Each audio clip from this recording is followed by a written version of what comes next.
Hey, hey, happy hump day, everybody. It is Wednesday evening, January 17th, 2024, and thank you all for joining me. Today, guys, we're delving into the Karen Reed case, and we're going to talk about a couple other little things here, too. Thank you all for joining me tonight. I hope you all had a wonderful day. Let's close the night out the right way together. Let's get this show on the road. Here we go.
Hello, hello, hello. Welcome back, everybody. Here we are. Here we are. Here we are. Wednesday night. Sorry, guys, that I wasn't live during the day today. I had a lot going on today. I had a couple of doctor appointments and stuff. So I was not going to go the whole day without hanging out with my favorite peeps. So thank you all for joining me tonight for this, guys. We got 48 people in here, 31 likes, guys. Let's see if we can fix that. This definitely not needs to get out in the algorithm. Unfortunately, I have to start this off with some bad news. I'm going to wait just a few to get everybody in here. I got some news earlier, but it hadn't been confirmed, and I just wanted to kind of hold off until I knew for a fact it was confirmed, and it has been now. So, and I'm sure you guys, most of you probably have seen and heard different things in different places, but yes, very sadly, Donna I. Cross has been found right in the same area that she went missing from. It's a very sad, sad scenario. Once I get everybody in here that I'm going to have in here, I am going to take a moment of silence for Donna and her family. I'm going to ask all of you to throw some prayers up and keep that family in your thoughts right now at this moment. And Donna herself, you know, God bless her. She's in a better place now. And, you know, God bless everybody that went looking for her and that put these out here to try to help with the case, to help find her. You know, some wonderful people out here that volunteer to do these things. So it's wonderful to all of you that did that, and everybody that supported that and supported the search for her. Doodlebug was boots on the ground out there looking for her multiple times. Noodle's a hero as far as I'm concerned. You guys know she's part of this team here, and she's amazing. So, and I know this hit her kind of hard too.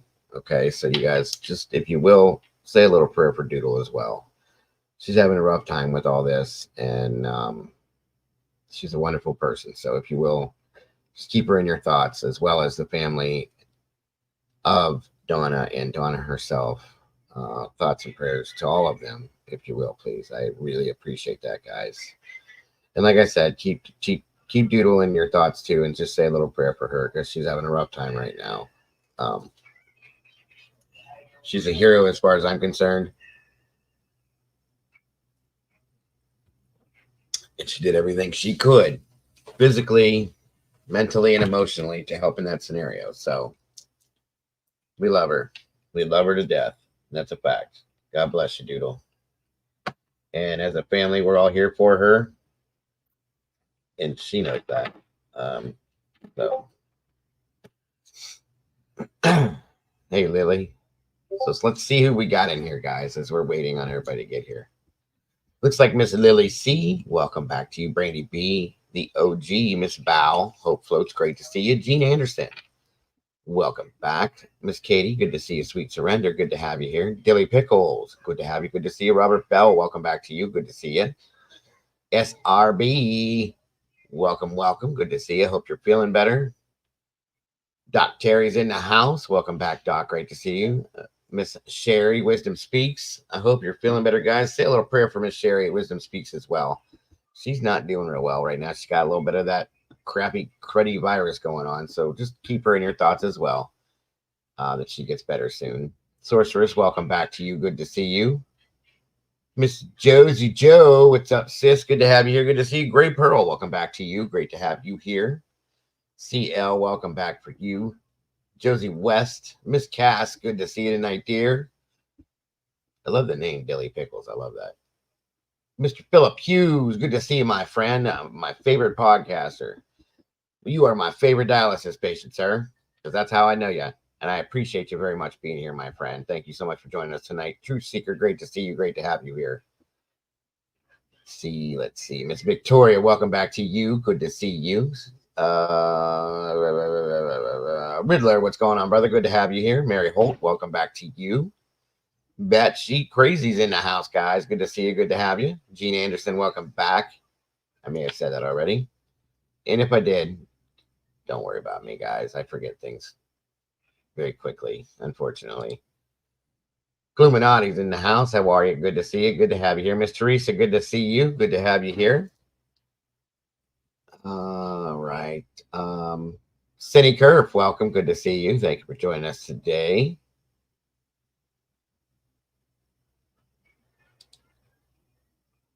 Felicity J, thank you for joining us. I appreciate you very much. I did get your email. Thank you for that. I had already had info, but I appreciate that very, very much. God bless.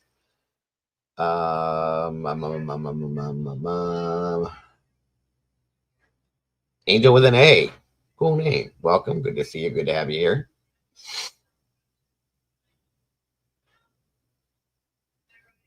Sherry Davis, thank you for joining us.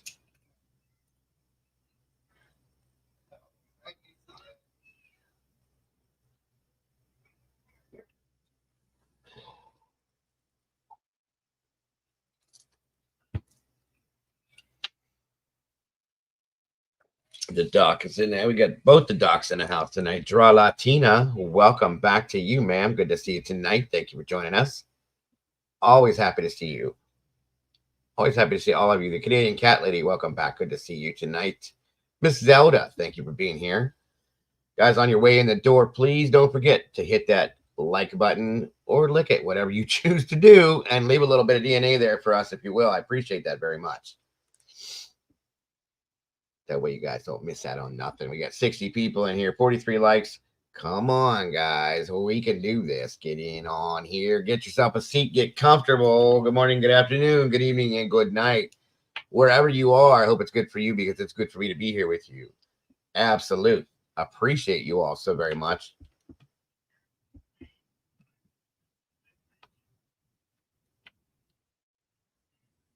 Yeah, it was just like I said, I had heard earlier, folks, but I wanted to wait until it was, 100% confirmed. Just out of, respect for the family and stuff like that. Because if it was, possibly a mistake, that wouldn't have been good. But it is confirmed. Initially, I believe a neighbor had stated something.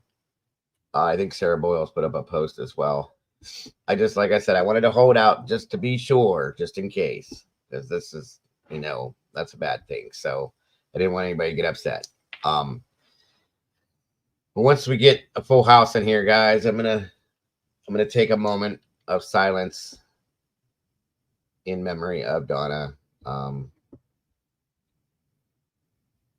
It's just sad. I was so sure in my heart, guys. I really felt like, that somebody may have picked her up and she was just somewhere else, safe and sound. But unfortunately, this is not the outcome. But like I said, and Doodle even said herself, she feels better now knowing she's not in those woods and she's with Jesus. And I do agree. I wholeheartedly agree on that one. So, Miss Pamela Polly Peppers in the house. Good to see you. Thank you for staying here. I hope you guys are all staying warm, guys. It is cold here. It is so cold. I can't even say the whole word. Cold. It's freezing. It has been freezing here. It is. It said that the temperature, it's actually gotten warmer, was 17 degrees. The real feel with the wind chill is minus 13. It's a freezing. There she is. Doodlebugs in the house. Hello, darling. Good to see you tonight. Thank you so much for joining us. Firefly, thank you for joining us tonight as well. It's freezing cold. I'm done, folks. Just so you know, I'm out. Winter's done. As far as I'm concerned, I'm cashing it out. It's time for spring. So if everybody wants to join me with that, join in, folks. We need to make it happen. We're gonna have to complain to Mother Nature. Maybe somebody needs to go find her and beat her up or something, because this is enough. I'm over this crap already. Like I said to you guys, I don't care for winter. Okay, it doesn't bug me too much unless it's like this. I like snow for Christmas Eve and Christmas Day. I'm done after that. This cold weather, there ain't no call for any of this. Now, I will say this. With all the sickness that's been going around, at the very least, the best thing that can come out of this is that maybe it'll start killing some of these germs. Maybe, hopefully. Other than that, it does nothing good for anything that I can think of. Virginia Wolf, good to see you. Martin Catchpole, thank you for joining us. Yes, I'm all for spring. Absolutely, my friend. It's time. I need to wake up in the morning and smell some of that fresh spring air. Be able to walk outside without freezing into a statue. Look at the new flowers popping up. I can't wait. I cannot wait. If I lived in California, would I always be warm? Probably not, sir. It depends on where you live. It's cold everywhere right now, brother. Everywhere. People in Florida are cold. Alabama. My wife's family's from Alabama. She was on the phone with them earlier, and they're wearing winter coats and hats, and they're freezing. It's cold down there. It's never cold in Alabama, folks. It is today. This is a cold blast coming all through everywhere. I'm right there with you, Cass. I'm very picky. I'm a complainy, picky, old, miserable thing because I'm very particular. I do not like temperatures over 85, and this cold sheet can be gone. Right. See, I agree with you. If it goes actually over 80 degrees and over, I absolutely hate humidity. I like sunshine. I love sunshine, but I hate humidity. And I don't like anything over 80. That's just too cold or too hot for me. I don't like sweating. Evie Marie, good to see you. Robert Bell, if I didn't say it already, good to see you, brother. Oh, good Lord, you got an ice storm coming? Good Lord. Miss Brandy lives down in Arkansas, too. You ain't supposed to be getting that kind of stuff. Come on now. I'm right there with you, Cass. I can't stand it either. I don't go outside as all. I love being outside, but I can't because the damn heat and humidity, it just kills me. I can't stand it. So I sit here and bask in my air conditioning. 103. Get out of my house. You're insane. No way in hell. No way in hell. I can't stand that crap. No, I don't like sweating. We got for real. Yeah, send me some pics because it's crazy to see snow in the places we ain't supposed to get it. Listen, he said I totally agree with your weather philosophy. I'm serious. I don't like it. Yucky Crumpet, good to see you. I do not know, Yucky. I don't know. 59 in Southeast Florida. See, I could deal with that. That's not bad. I can handle that for sure. If it stayed, honest to God, you guys, if it stayed like 75 all year long and we had regular sun, I'd be probably the happiest person you ever met. You know, that's partially something that we go through here living in Ohio. And anybody out here can SRB and anybody they can verify that for us. We don't get sunshine like a lot of you other guys do, so we're lacking in that vitamin D area quite a bit, folks. We don't get sunshine at all, hardly. Even when it's nice outside, it's always overcast around here. It's crazy. When I come back up from being down south on vacation or something, and we drive up, it's crazy. Don't get me wrong, I love Ohio. We have a beautiful state in some areas. Okay, we really do, but it never fails. Like I'm down in Alabama with my wife's family hanging out, and there's it's honeysuckle everywhere in the air. You smell it. It's just beautiful. And we're driving back up and right around northern PA, heading towards southern Ohio, and it just starts to smell different and get gray. And it's like, damn, we're home. You can always tell when you're home. Either that or it's raining. So those are my two favorites too, Lily. Spring and fall. I love them.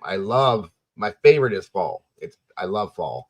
I love the crisp in the air, the smells, the color of the leaves. It's absolutely gorgeous. I love it. I'm in the wrong part. I got you. I got you. There are some parts of. Oh, I know you are, Clue. Don't worry about it. There are some parts of Ohio that are absolutely beautiful. For real, guys. There are some that are just dank, and I mean dank. It's no lie. I always say I'm fine with snow on Christmas, and then I'm over it. I need 65, 70. Bingo. Like we're in the same exact boat, Liz. Seriously. I would be perfectly fine with that. Probably not Doodle, unfortunately, because it's probably like 3 or 4 in the morning for Michael over there right now. I'm not sure, but I wish he was. Either that or I'm pretty sure. I think they're 6 hours ahead of us.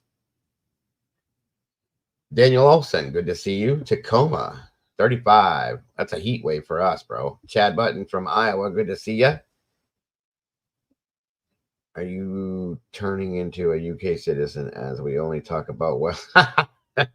No, but it's been this weather we've had recently, Martin, is just insanely cold. Insane. And it just hit out of nowhere, in my opinion. Like, I thought we should have had this a while back, but I got you. Candy Girl, good to see you. I thought that was Georgia, but it's getting colder. Yeah, my wife was talking to her girlfriend from Georgia, too. It's not warm anywhere. Nowhere.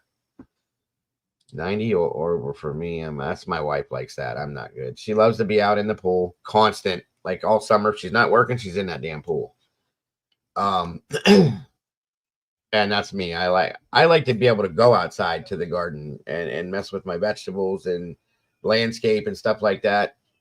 Can't do it. When it's that hot outside, I can't breathe, Thank you, Brandy. Let me see here.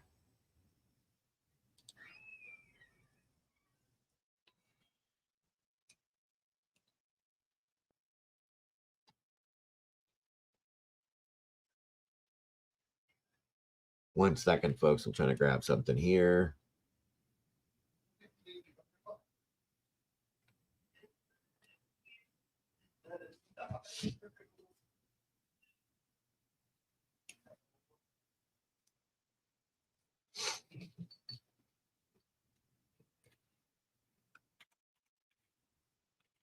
All right, let me see here. Oi. Oh, yeah. Yeah, you definitely got some snow, girl. That's crazy. This is in Arkansas, too, folks. Like, this is not normal stuff here.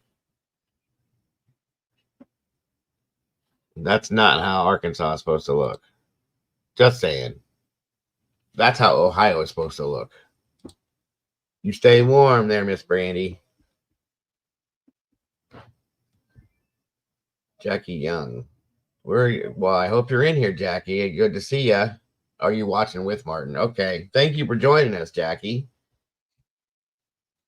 You guys got to get another computer or something. That way you can both be in here together. East South Shore. Thank you so much, Noodle.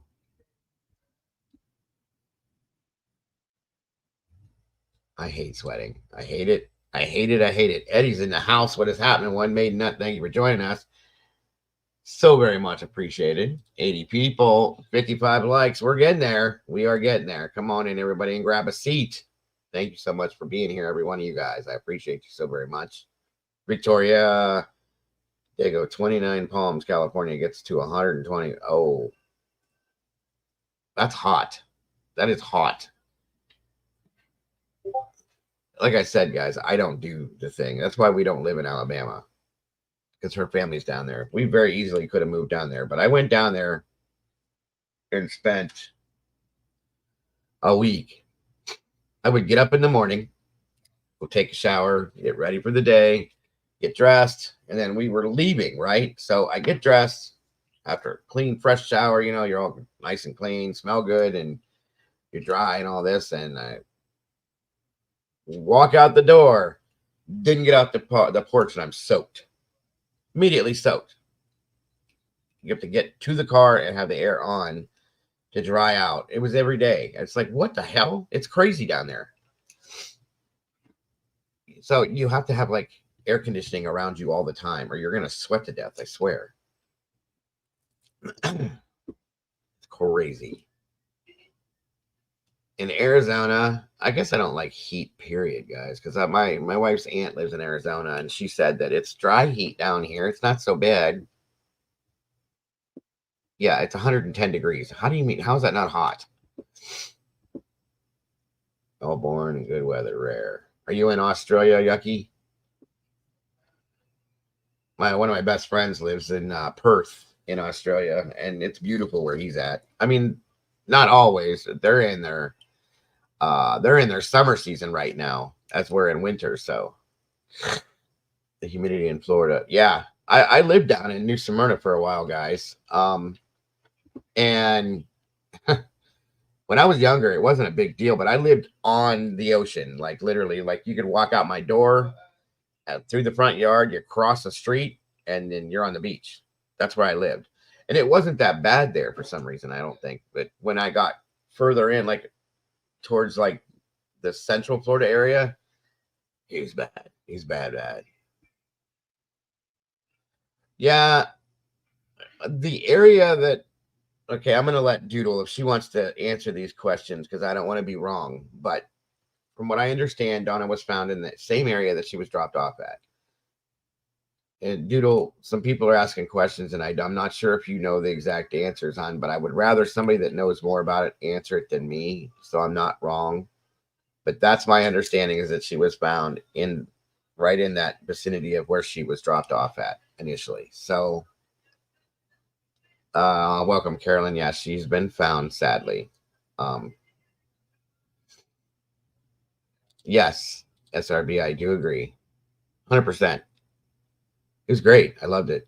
Okay, I didn't know if you wanted me to put that up or not. Is that the one you sent me through the Discord, Doodle, or did you send an email? Welcome, Pamela Johnson. Good to see you. In the Discord, Okay, because I can't pull up the text on my phone, but I can read it to you guys. Let me see here. That way I'll have all the answers. I would prefer that, honestly, that Doodle doesn't have to talk about it because it's been kind of hard on her.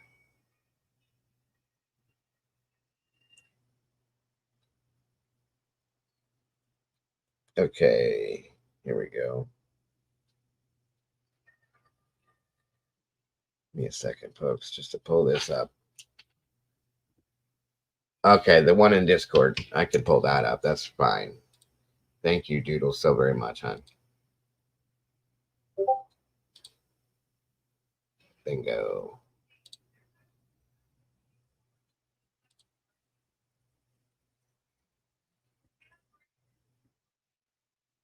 Thank you, Doodle, very, very much, hon. Yeah, I would rather. Congrats. Welcome to the sauce, Daniel Olson. Another meatball in the house, guys. I appreciate that, sir. And welcome to the family. Very much appreciated. Sony's in the house. What's going on? Garut, what's up? Good to see you. Good to have you here. Sherry Davis. All right, all right. Okay, so let me throw this up here. And again, congrats, Daniel, and thank you for becoming part of this family. We got another meatball to spill some sauce with us, guys. Here we go. Boom. Okay. All right. So,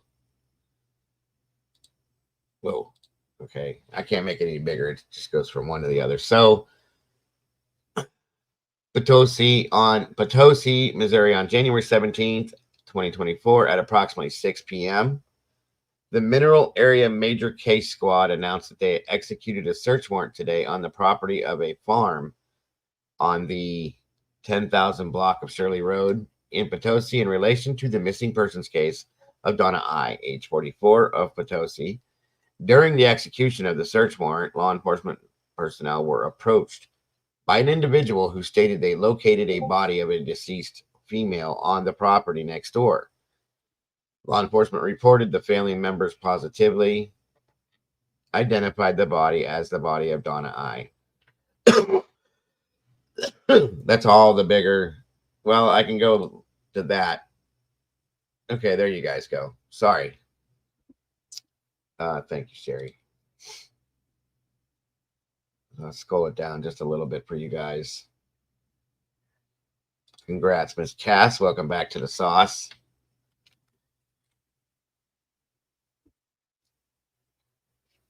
So, you know, at least the family does now know there's a bit of closure here, but I still have some questions. I have some questions about this, folks. I do. A lot, actually, that I want to. I'm gonna probably keep following and looking into this because something has been off with this from the beginning to me. I mean, I kind of figured the story itself out, in my opinion, I think, but there's still some questions that I have on this, honestly. Okay, I got that. I'll pull it up next. I just wanted to let them see this. Thank you so much, Doodle. All right, so there's that, guys.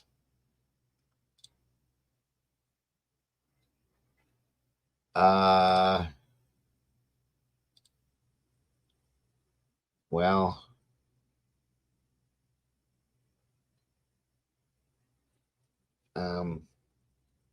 I guess I can show this real quick here.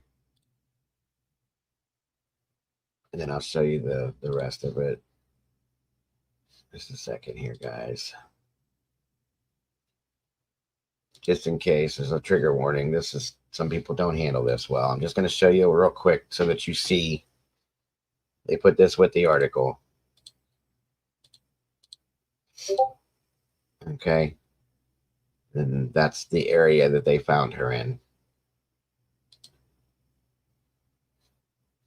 All right.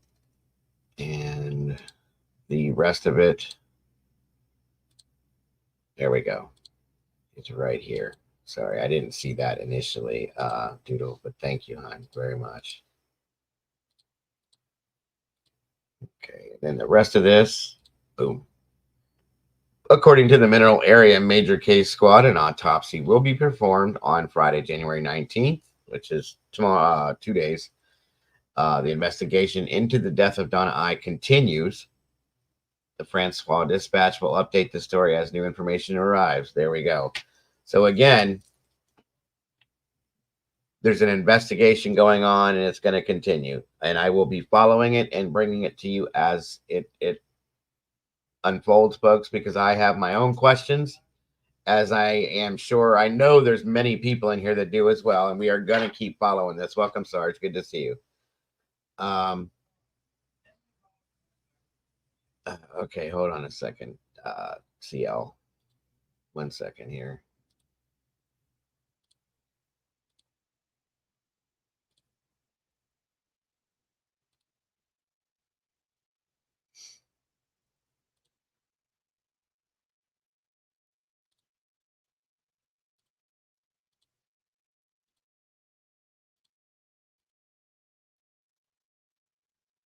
Okay, so there's all the markers. And you see how thick the woods are back through here. I can't tell from exactly where this is, from the pictures that we've seen before. But the sad thing is, guys, is Doodle walked this area herself personally, back and forth, guys, and didn't see her. So something's up with that too. I'm just saying. I really, truly, I mean, I understand, Gray. That's very possible too. But this looks like the right area too. But like I said, I agree, Angel. Should have never happened. There's questions that need answered.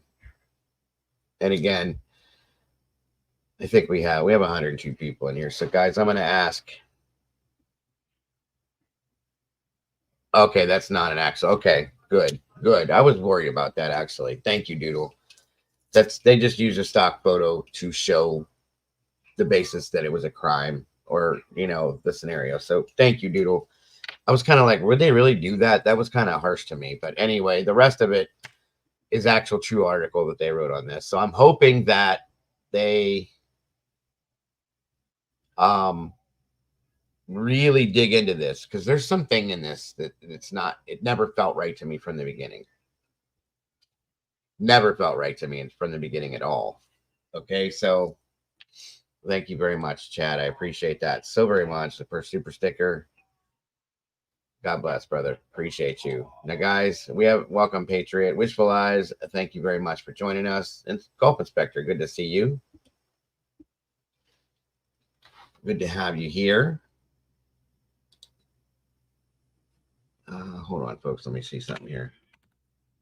Yeah, I thought that was kind of, what's the word I'm looking for? Like a little too much, I thought, but you never know. Let's see here.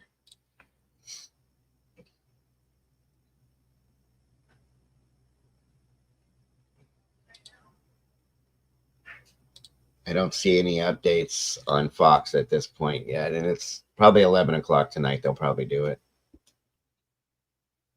I'm going to guess. Guys, I'm going to ask now if we can take a moment. I'm going to drop my screen down, mute everything, and I'm going to ask everybody, if you could, just to take a moment, whether it's a prayer or just a moment of silence until I come back on, for Donna, for her family, and for everybody involved. I would really appreciate everybody could just take that moment and do that.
Sorry. Thank you guys all so very much for that. Again, if we can just keep the family and, of course, Donna herself in our thoughts and prayers, um, I would greatly appreciate all of that from all of you. And I thank you all so very much.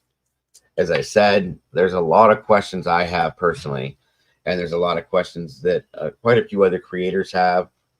Cluminati's in here with Cletus. They have questions as well. And that I'm going to continue to follow this case as the investigation continues because I would like to see some of these questions answered. I feel that there's some accountability that needs to be there for this because this is something that didn't need to happen. And there needs to be answers to the family for these things, okay? So we're going to follow right along with it. Amen to that one, Doodle. Amen.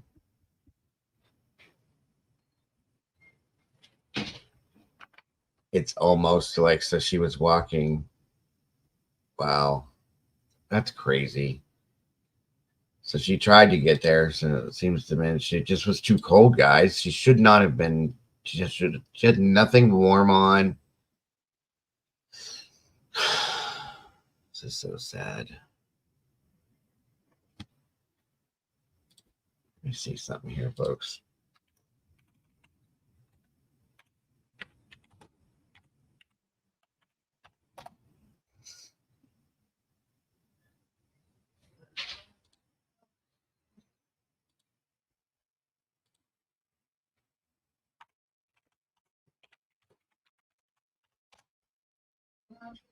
All right, hold on, folks. Give me a second here. Oh, I know you do, Clue. I have a lot of questions, and I know the questions I have. We all have a lot of the same questions in this scenario, and it's something that should not have happened. Period. There's no reason for this. Come on now, give me this. Load. Here we go. Let me see something here.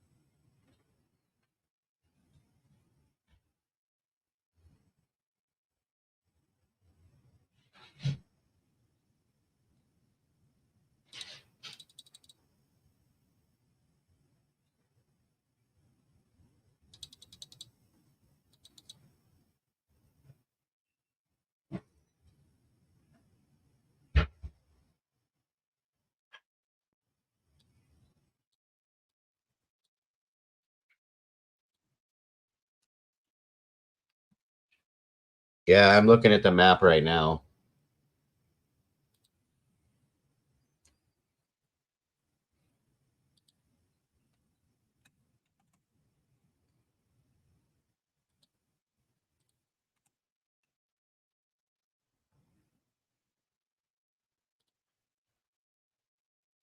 Hold on here.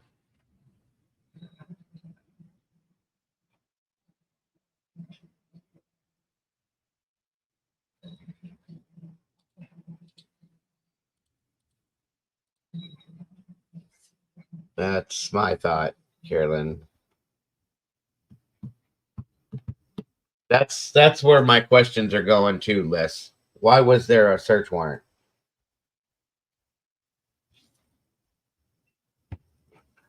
You don't pull a search warrant unless you have something going on upstairs that you're thinking, okay? So this is the Shirley School Road area. Here's Harmon Road back through here. 609. Route 8 up here. How does she go missing on the 9th and get reported on the 11th? 2 days. 2 days. 608 turns into 609. Just southwest. Gotcha. So,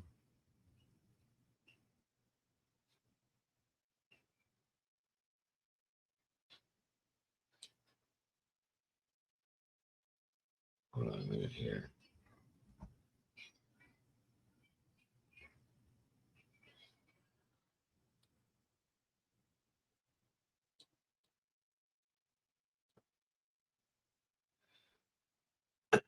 It was like a mile from her brother's. She was dropped off 3 miles from her brother's.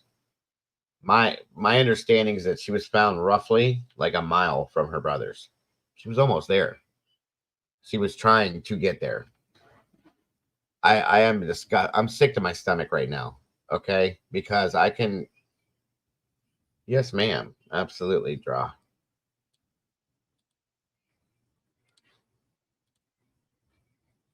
Here you go, draw. It's in the chat. Come on up, Doc. What happened to that 10-mile search they did? That's what I'm saying, Doodle. I mean, you were there physically in all of this area that was covered, guys.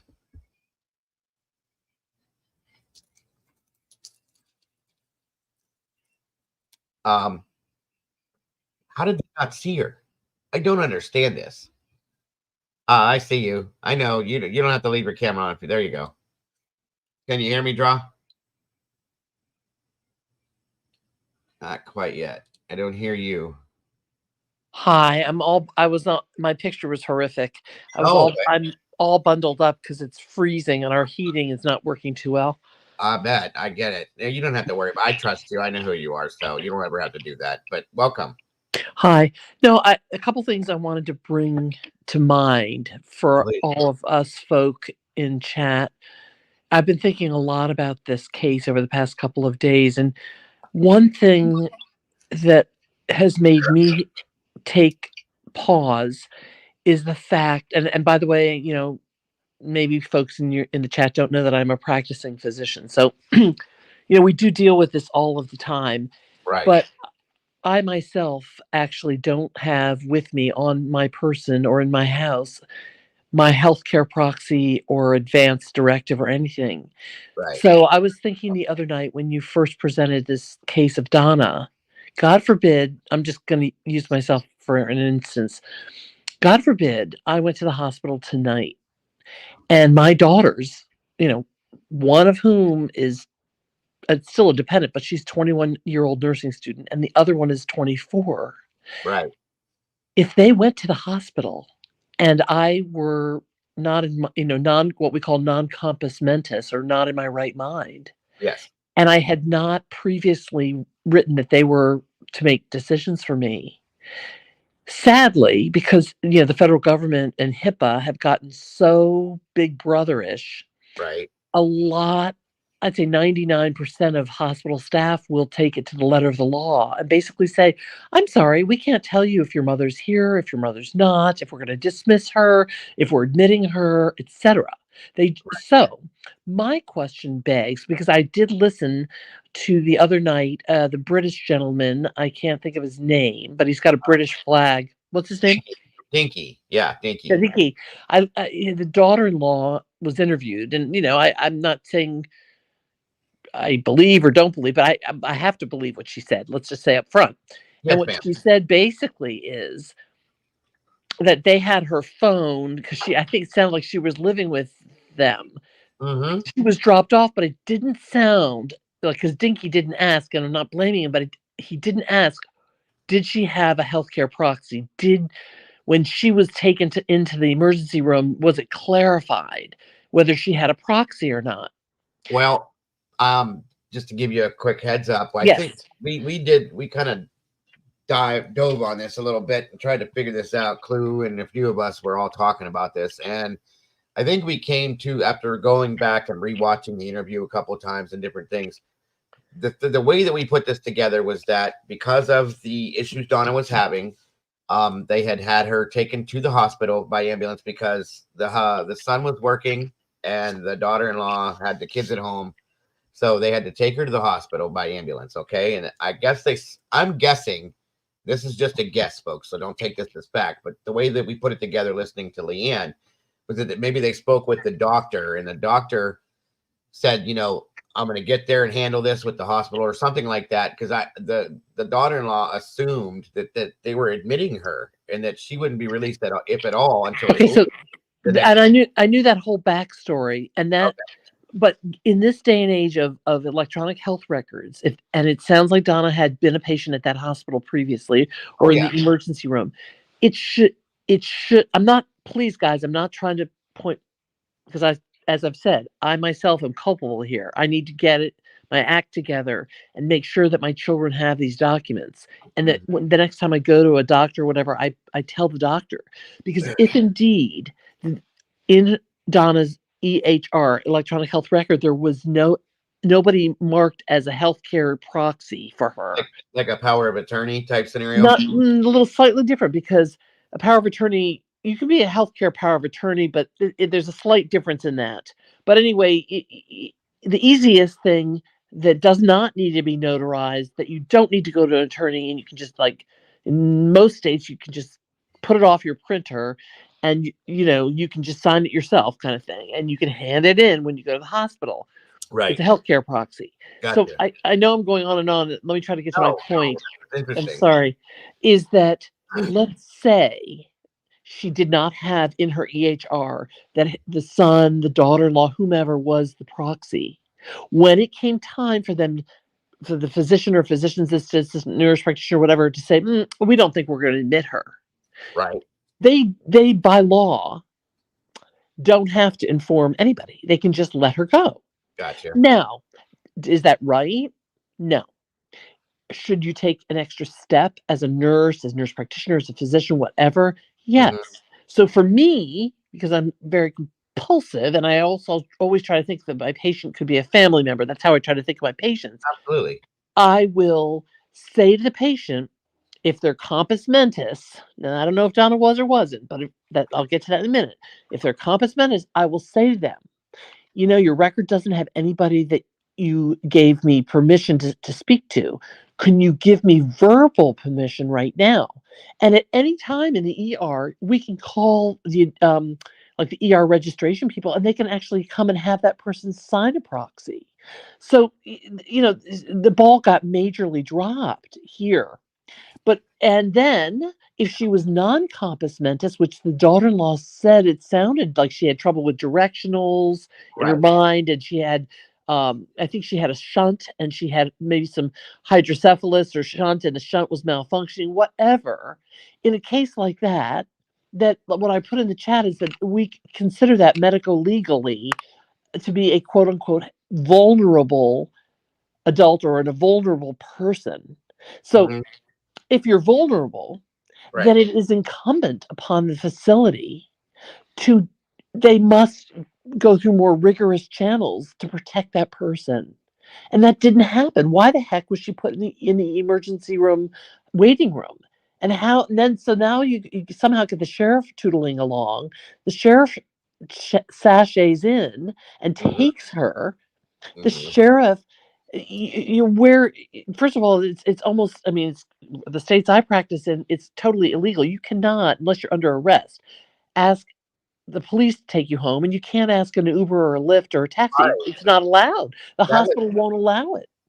So that's the here whole too. thing is just bizarre, and I guess I'm mad. I'm angry because I this was and I'm sure everybody else is too. highly preventable. Yes. Totally preventable. It's like, what? This was a life. This was a precious life. Somebody's mother, daughter, grandmother, whatever. And it just really upsets me because I think, there for the grace of God go I. If I got confused one day and ended up in an ER, and they don't care enough to call my children.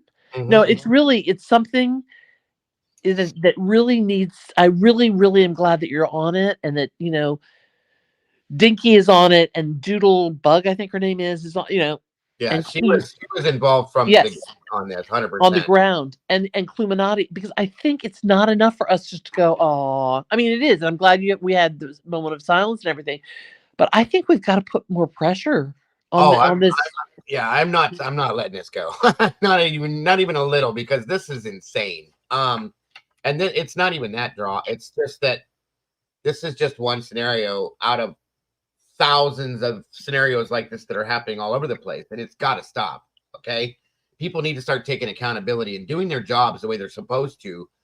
For like, this is just one instance that this happens, guys. Imagine how many other places are, even at that hospital, if this has happened in scenarios like this before. Not like that she's lost her life or somebody's lost their life, but if it keeps going on like this, people need to step back and go, what is going on?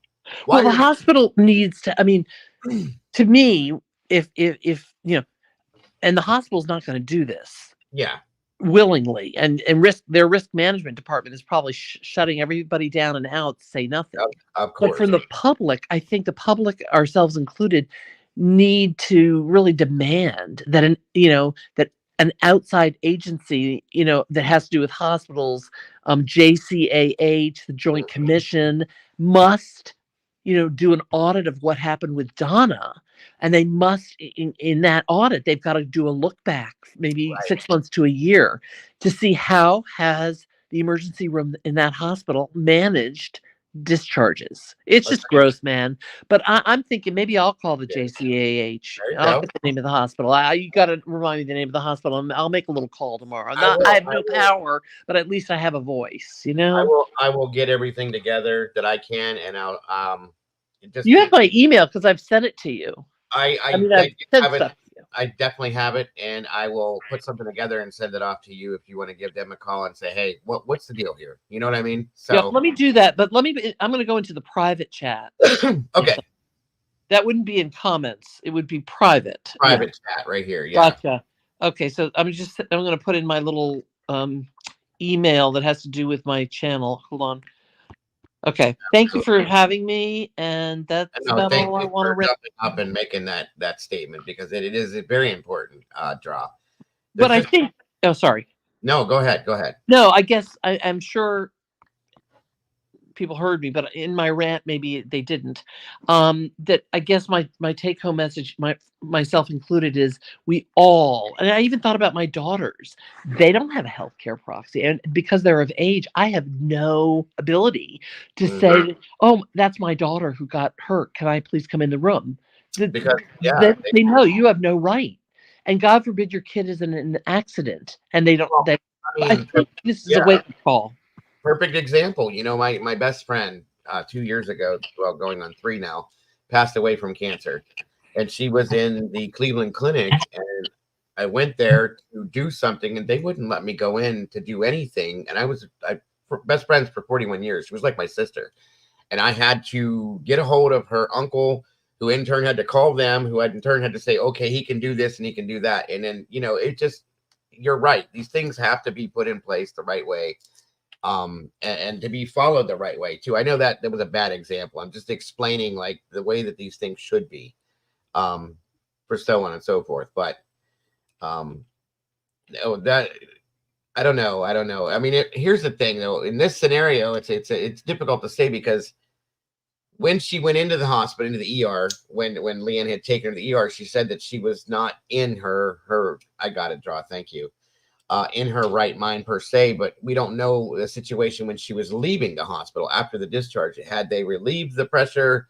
Did they do whatever they had to do to regulate the medication that was causing the hemocephalus, or what was the deal? And that's where we're lost on some of this.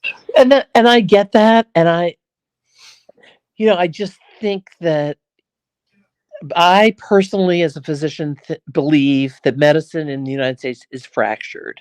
It's all about, we're all cogs in a wheel. It's about productivity. You need to see more and more and more and more and more, because it's, it's become commoditized. We're all, where your patients are no longer people, they're commodities, and it's a corporate hospital. And in all of that ugliness, the patient gets lost.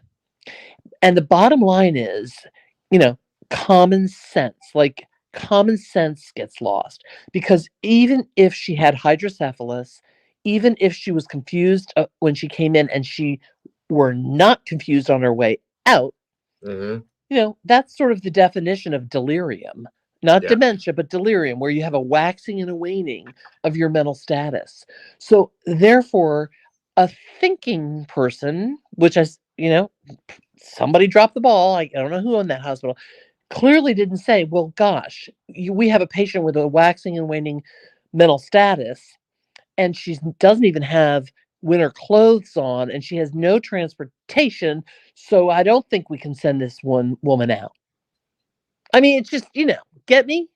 Yo, absolutely. Well, and the thing is I feel like the doctor, that saw her, whether it would be her the attending or her, obviously her actual doctor probably wasn't there.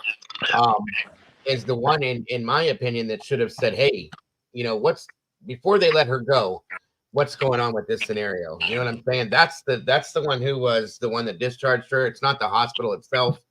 So that's where the lines have to No, be. it's not the hospital itself, but I can tell you that in the emergency rooms that where I've been in the Mhm. past 10 years, we we no longer have, like, let's put it this way.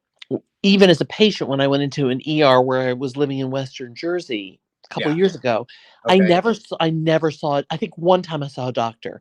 I only saw a physician's assistant. Practitioner. Right. Yeah. Thank God that the PA, I would put my hands in the life of this one guy. He was Right. phenomenal. Yeah. But the bottom line is the law is, and I don't know if it's two or three, but that in an emergency room, you only need one MD for every Mhm. like three what we Yeah. call physician extenders. Yeah. So what I have seen happen, even with myself, I'm like, hello, why are you discharging me? You didn't do this or that. Or when my dad had dementia, I was his healthcare proxy, and they would just discharge. But then I'd say, can I please see the doctor? Because I don't think it's safe to have my dad discharged. But Sure. I had to advocate. So it's literally impossible for this one MD in an ER to physically go into every room. So they have to basically have faith that their physician extender is doing the right thing. I don't know who Donna saw. Did she Right. see a PA? Did she see a nurse practitioner? Did she see an MD? I don't know. But And I would but the medical other legally, you're totally right that in the end of the day, it does stop with the MD.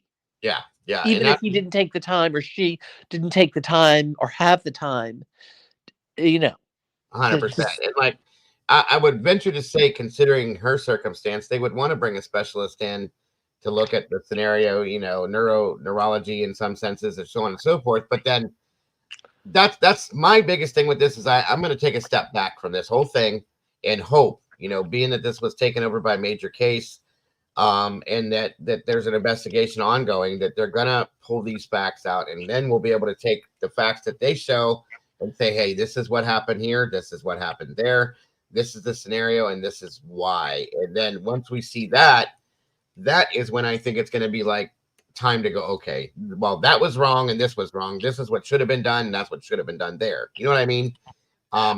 yes and no, because I don't know if you guys followed that case. Oh God, you would think I would remember it. I watched it, of that little girl, the Johns Hopkins Children's Hospital case, Maya, I think it was called, and the little girl who was in there for several months, and the social worker said, and the doctors thought the mother had this. Just, it was in court in Florida not 2 months ago, and I think the family won $6 million or something like this, because bottom line was the hospital thought the mother was making up the symptoms, that she had Right. Munchausen's by proxy.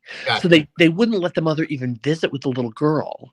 And it Okay. got so bad that they took all the rights away from the mother for really no reason. They didn't even evaluate the mother. The bottom line is the mother committed suicide. Okay. Horrible.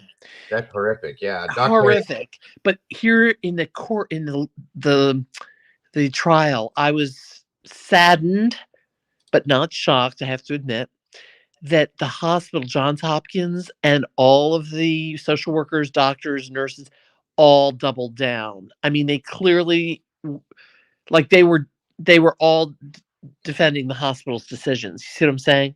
Yeah, no, I understand. And the hospital's not going to be. They're going to double down. They're going to shut down, and they're not going to. And that's why I think I'm going to see if I can make some sort of a complaint, not a complaint, a query. I'm going to call it a query to the Joint Commission about this hospital, because you have to have an outside source Yeah. look at it, because the hospital is not, they're just not going to look at themselves and say, let's take stock in what we did wrong. Yeah, they're right. No, I agree. I There do. could be a police investigation, but I think there needs to be a joint commission Sure, investigation. sure, sure. I'm sure that the police investigation is going to prompt something like that. I would hope. If there You is, hope. I hope. Yes, I hope. But Uh, you know what? I hate to say, and then it'll hush. You know, like with the Idaho 4, which I know I follow you a lot, and I know you've followed that, obviously. It's the same concept at the University of Idaho. It's like a mega monopoly, yeah, and yeah, they have so much fiscal power, and they give so much of the employment to the local economy that mhm, it's almost like a dictatorship. I hate to say it that way. And I really think with these hospital conglomerates that the power that they wield is outrageous. And how did that mean? You said we hope. Yeah, I mean, you hope that this will trigger an investigation, but like with the Idaho 4, the truth has not been revealed because of the power of the institution, right? sure. Yes, yes. And that's what I'm fearful for this Well, case. that's like I said. My hope is that the the criminal investigation or whatever investigation is going on is going to prompt something to be. If there's anything founded in that sense, that they're going to definitely jump on and go, okay, now we need to do this, and that opens that up for that as well. That's what my hope is. But like you said, it's a hope. So It's a hopefully yeah, yeah. that does happen in that sense. Well, So very listen, thank you so much for letting me come up and share my rant. always, yes, always very much appreciated, Draw. Always Okay. appreciate. I'm gonna hop back down into Okay, chat. have a Thank you wonderful night. so much. Thank you Thank so you. much. Absolutely. Okay. Bye. Bye bye. Thank you, Draw, for your input. So very much appreciated. As always, I hope you have a stay warm and have a wonderful night. I hope. Um, what's up, Walt Harris? Good to see you. Wishful eyes. Thank you for being here tonight. I appreciate it. So like I said, folks, in this scenario, I do hope that in regards to this investigation, that obviously I'm guessing that they're going to look into the hospital to see how, if the protocol was followed, if everything was done the way it should have been done. I feel like there's a very grand possibility there was mix-ups somewhere. Okay. And then of course, the deputy, however that is looked at, and so on and so forth. I just hope that everything is looked at the way that it should be, and that it's not neglected per se and pushed to the side. That's something that I'm hoping happens with this. That's the main thing that I hope. And like I said, any investigation that is ongoing with this, I'm going to follow it as best as I can. I don't know how much of it's going to be put out there, but I'm hoping that we can get details on it as it unfolds. That's my biggest hope. Let me see. I'm sorry, guys. I haven't been following the chat too closely. Ashley, good to see you. You are welcome so very much. But yeah, guys, I'm giving you a promise that if anything, and I'm sure that Doodle's going to follow this as well. Yes, I will be in Delphi tomorrow, Salty, for sure. I was there yesterday. I covered that, but we're going to be following tomorrow is the 18th, guys. The hearing is tomorrow. It's a big hearing and it's important. We can keep our fingers crossed that everything goes the way it needs to go. But I will be live during the day for that for sure. Just so you guys know, I don't have any appointments tomorrow, so we will be live during the day for that one, and we will be following that all the way. So anybody that is planning on tuning in, I hope you do. Now, just another quick piece of info. I was going to bring you guys. The red truck is on your screen. Okay. Thank you, Yucky. I seen something there, but yeah. Well, like I said, if there's any involvement with that, I'm sure and I'm hoping that the detectives. Oh yeah, it is right there. Interesting. I don't know if it's the same one, but it's right there, folks. It's the same picture Molly sent me the other day when we were looking at this. I brought it up close as I could get it. So you guys see Harmon Road, Shirley School, and that house that has that red truck. And there's the driveway from Harmon or 608 into that driveway there. So like I said, if there's any involvement with that, Fingers crossed they figure that out, guys, because that is their job, and I'm hoping that they do it. Yeah, that's the one that I saw.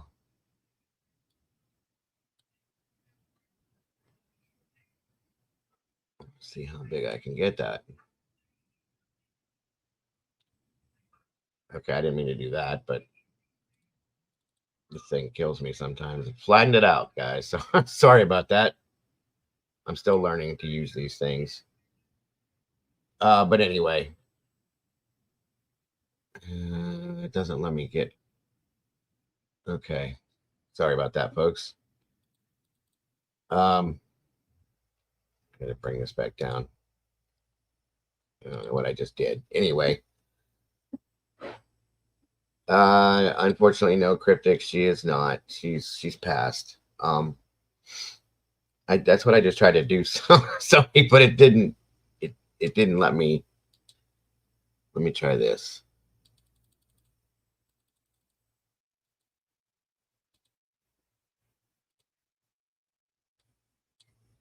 Nope. I don't know what I did. Oh, there we go. Sorry about that, folks.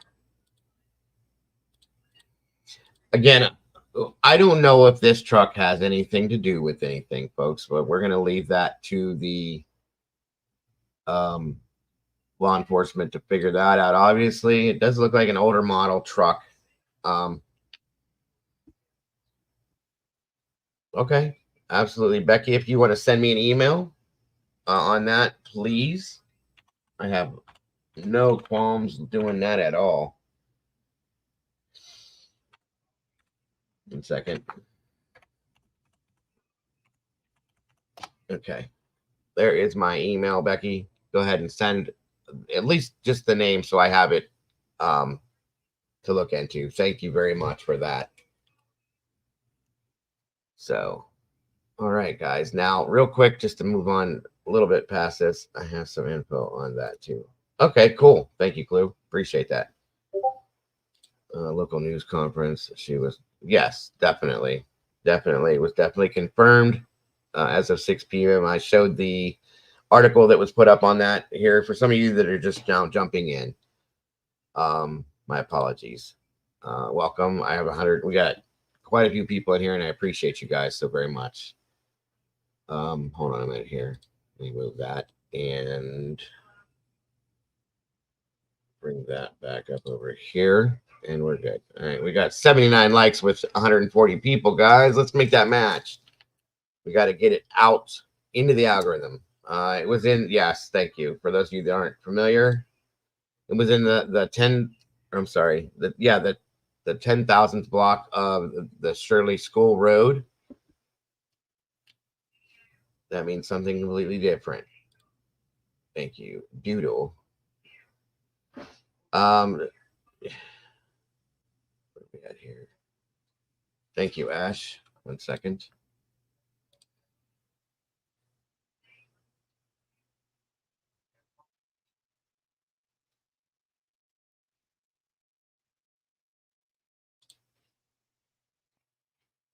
All right, let me see something.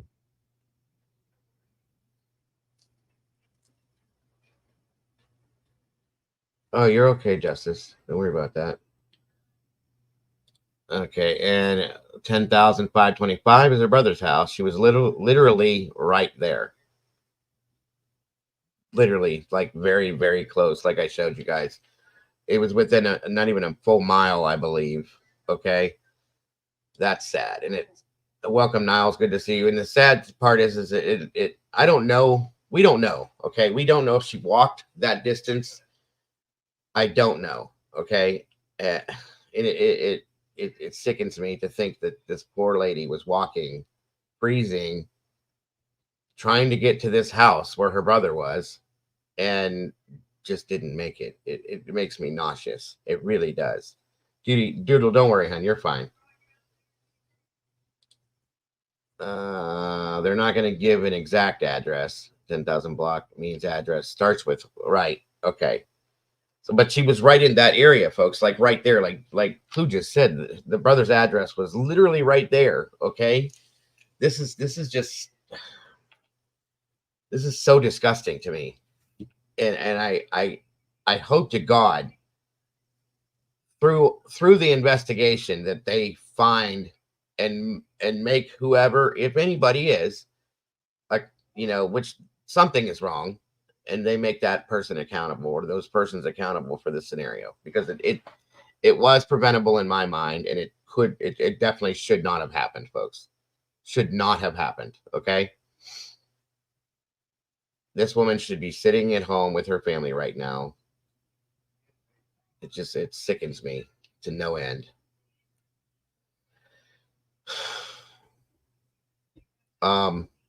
Just to give you guys a quick update, I know I had told you I was going to be covering the Sarah Boone scenario.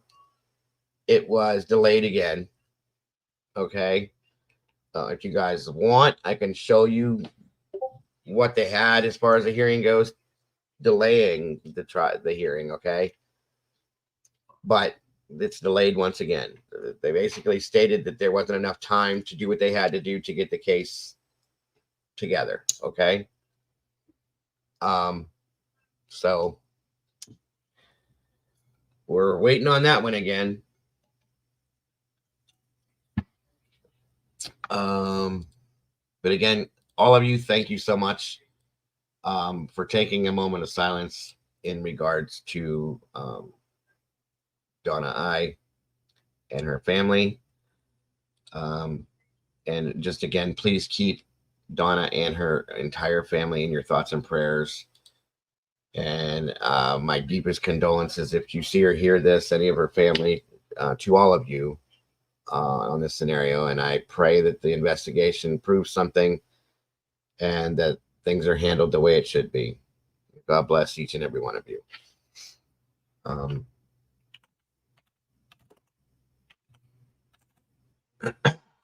One second, folks. I'm sorry.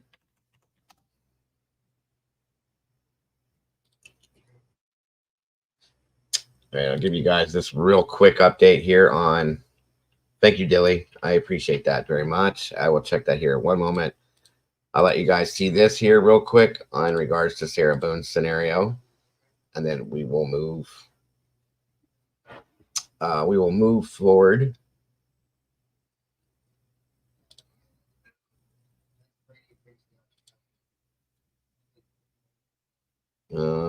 Wishful eyes. Doodle says if you were to hear a scanner, you would hear 10,000 block on Shirley Road, meaning an address that starts with, or 100,000. I'm sorry, with 100 on that road. My apologies. There you go. Thank you. And I'll check that email here in just a moment, Dilly. Exactly. Thank you, Ashley, for that. And again, thank you all once again, every one of you that followed and supported this as we covered this case to try to bring Donna home again. God bless each and every one of you guys for caring. Okay. Wholeheartedly.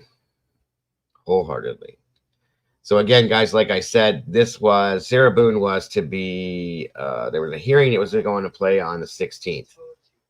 Well, this is what happened here. I'll give you guys, I'm going to play a little quicker so it goes through it faster, but that should be good there. Let me know if there's any audio issues, folks. And yes, thank you all for supporting Doodle the way that you have in this. Very much. I appreciate it more than you guys can know, as does she, obviously.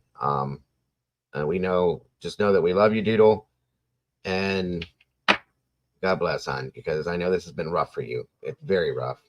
Thank you for what you've done as well. Absolutely. And my condolences to you, Wishful. I see my old friend. So obviously, I did realize yesterday that you were close to this as well. So God bless, and my condolences to you as well.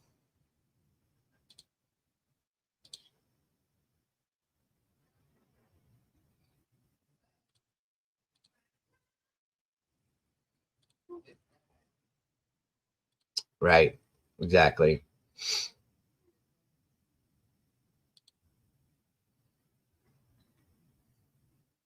Okay. Boone, 2020 CF 2603, state. Dave Cacciatore on behalf of the state. State of Florida versus Sarah Boone, 2020 CF 2603. State. Dave Cacciatore on behalf of the state. Mr. Cacciatore, good morning. The court was just made aware that a motion to continue waiver of presence was filed.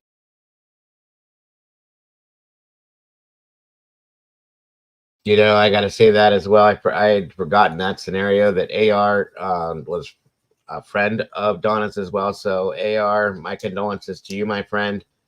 So deeply sorry as well. I hope that you're okay with, you know, dealing with this, and I wish you nothing but best wishes and condolences on that, my friend, so very much. And again, you are all welcome, but thank you to all of you for helping and covering this, and absolutely nothing less.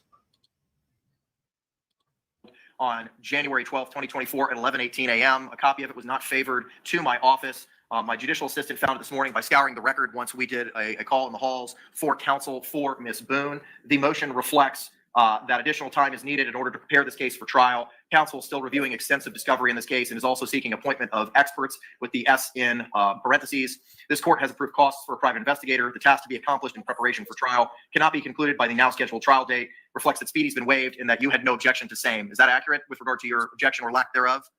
That is, and I've had a chance to review that motion, Your Honor. I'm sorry, Mr. Cacciatore, say again, sir? That is accurate, and I have reviewed defense's motion to continue. Okay. The motion does not identify the amount of time that they're seeking a continuance. In your conversation with Counsel Hobson, are you in a position to advise the court as to how long of a continuance they're seeking? Oh, no, the wherefore clause says 3 dockets. I apologize. Any objection to that, sir? No, Your Honor. Okay. The motion to continue will be granted. This matter will be continued for 3 dockets. Now, my understanding is that this is typically specially set. So do we want to have this especially set at a certain time, Mr. Cacciatore?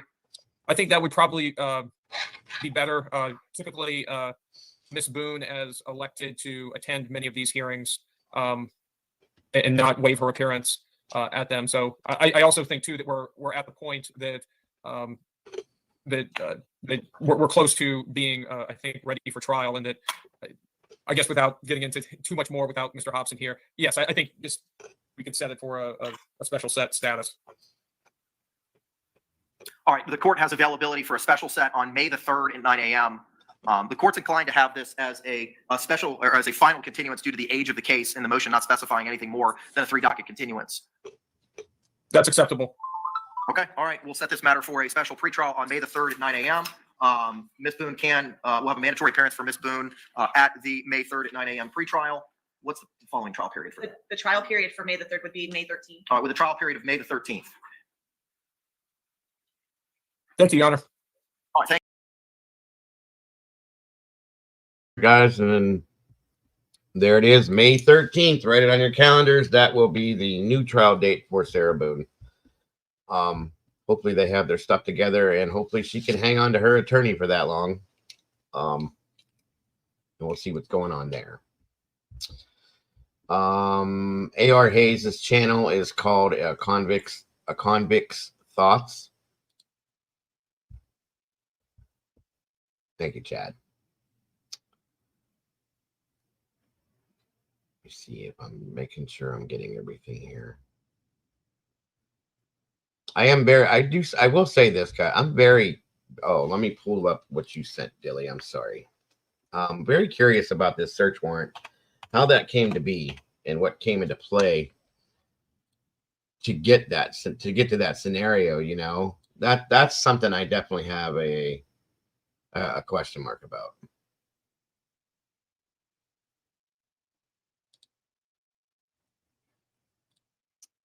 Okay, let's see here.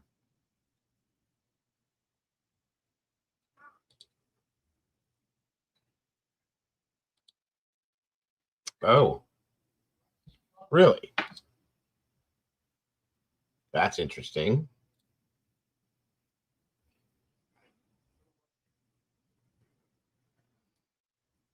That's really interesting. Okay, so this was just sent to my email. This is Deputy Lawson. It was the deputy that dropped Donna, I guess. And it shows that, and it says on here that she has a body cam.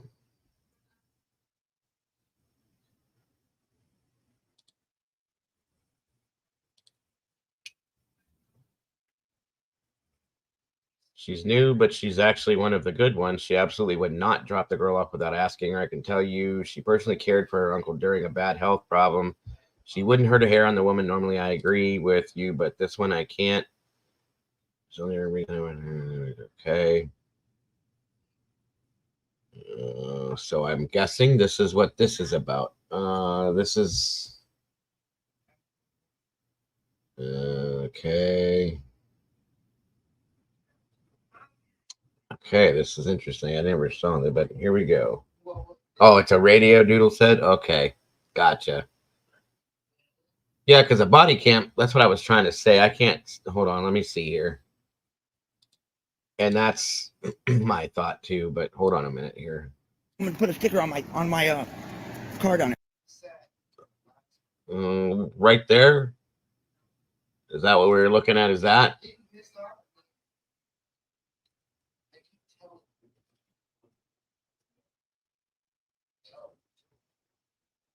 This isn't, that's okay. So Doodle's saying that that's not a cam. Let me see. We got a call saying that the car had been down there for 2 days. Okay, it wasn't. Okay, You should I didn't investigate. know that it- But where it doesn't matter. What if I was down the creek on my canoe for 5 days and my car was parked there? That's a parking lot. It's a conservation area. You're not a conservation officer, but I will be calling him and filing a complaint on you and Zach tomorrow. Now get this off my window. I Go up. Okay, yeah, they're saying it's definitely not. It's like it's a phone or something. So, okay. There we go. It was on Facebook.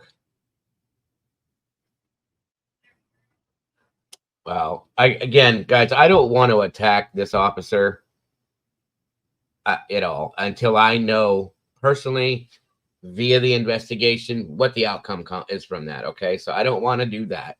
You guys are relative to your own opinions and everything, of course. Okay, but I'm not going to attack this officer until I get from the investigators what their outcome is from this. In that sense, if she's like wholeheartedly at fault for whatever, that's a different story. But at this point, I'm not going to attack her or come down on her because of what we all think. Okay, that's exactly my point right there. What Polly just said, and I'm not going to.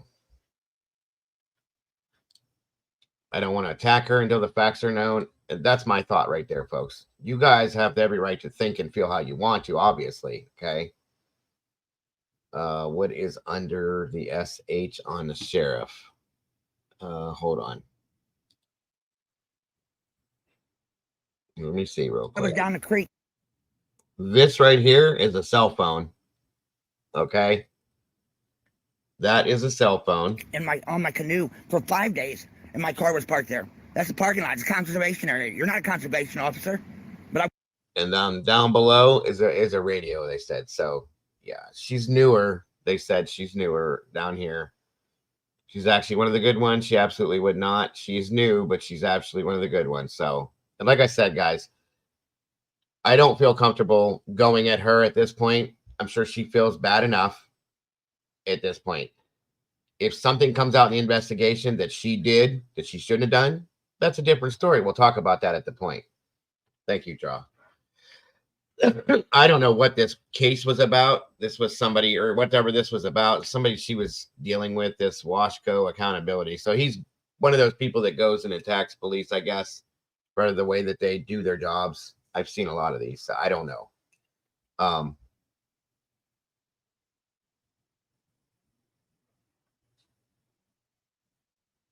Yeah, it's a black iPhone. I agree. And like I said, a lot of these officers, so you guys understand, they carry work phones and they carry personal phones on them. So they have multiple devices like that. Yeah, this guy seems to be one of those people that does, like, based on the name accountability, he goes at law enforcement officials and tries to pull them out for not doing whatever they're supposed to be doing. So she has the one on top by her neck, and on her left, shitty judgment on dropping her out, but she didn't hurt Donna purposely. That's my thought too. And like I said, we'll find out You know, this is another case where with every case, we have to get the facts, folks. Just like Friday would say, just the facts. You know what I mean? We got to get the facts from the investigation, and then we can go make judgment based on that. At least me. That's me. That's how I'm going to be. You know, I'm not happy that she dropped her off in the situation she did, but guys, we don't know what Donna said to her. Remember that. We don't know if Donna said, stop, let me out here, right now, here. We don't know. And she has to do that as a law enforcement officer. She can't hold her unless she has a reason to hold her. Okay. Donna wasn't pink slipped. There's no hold there. She can tell her, hey, this is not a good idea. We're in the middle of nowhere. And that's her offering an opinion. That's not, and if Donna doesn't want to take it, she's not going to take that advice. Okay. That's not the officer's fault. And I can almost imagine that she probably will. That if there's an account that comes out as a testimony from this officer, I want to hear it, and we will talk about that, and we'll see what it says. The video, Pickle's saying that the video is on Washco Accountability Facebook page. There you go. Okay. Yeah, it says right there, Washco Accountability, which means Washington County, I'm guessing. Thank you, Doodles, for Chad.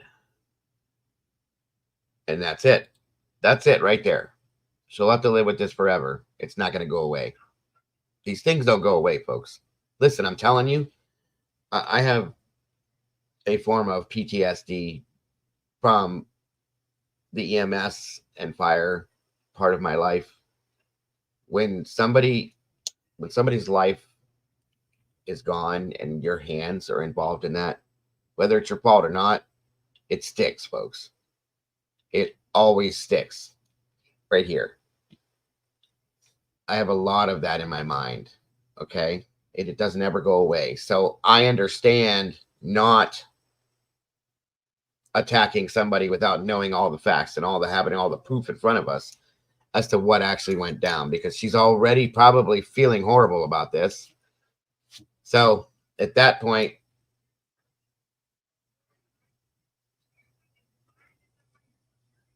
okay, here we go. At that point,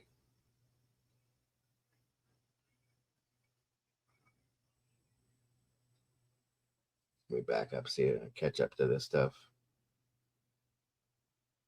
Yeah, I wholeheartedly, I feel bad in that sense too. And we'll see what happens. We'll see what the outcome is on that scenario.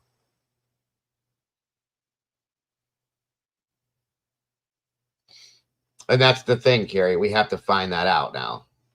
We need to figure that out now.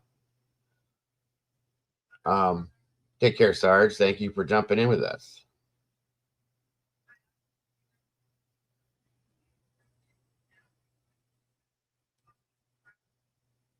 Take care. That's a good point too.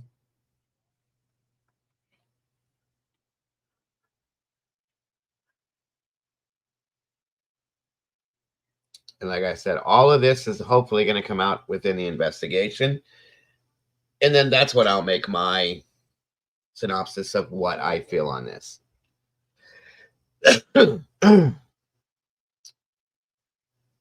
Holly Woods, welcome. Good to see you. Let me catch up with the chat to make sure I got everything covered here. That's a good point too, Gray.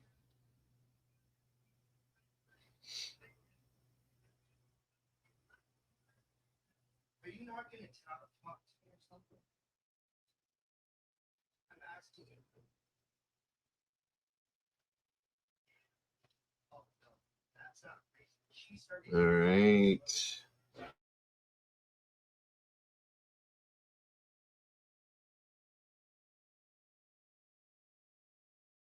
Okay, now, what's up, Tech Death? Good to see you.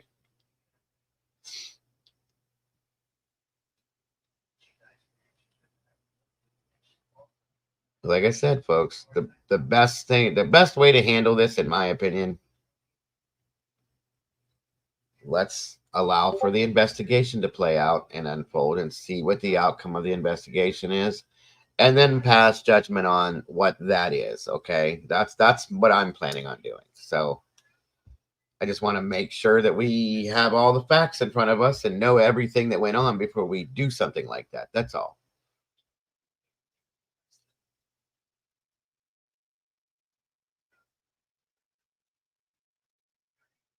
That's just my opinion. Like, you guys are welcome to anything you feel, obviously, you know.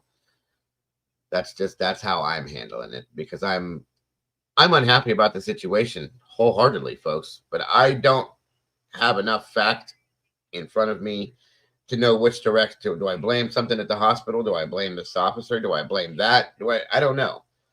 So that's what I'm trying to wait for at that point.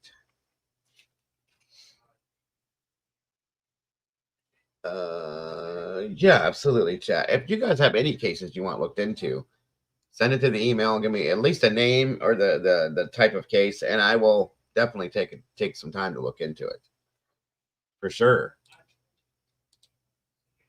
So, let me see here.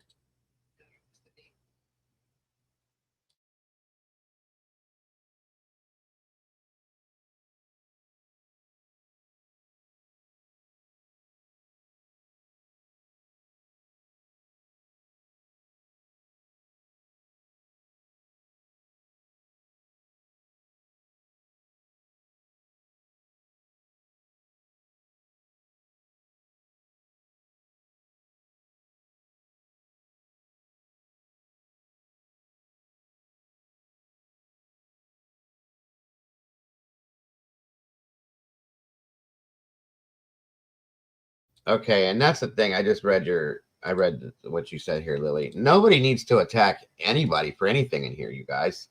That's not how this works. Anybody in here has the right to feel however they want, have their opinions on how they feel. Okay? There's nothing wrong with that. So nobody in here should be attacking anybody for anything. Okay?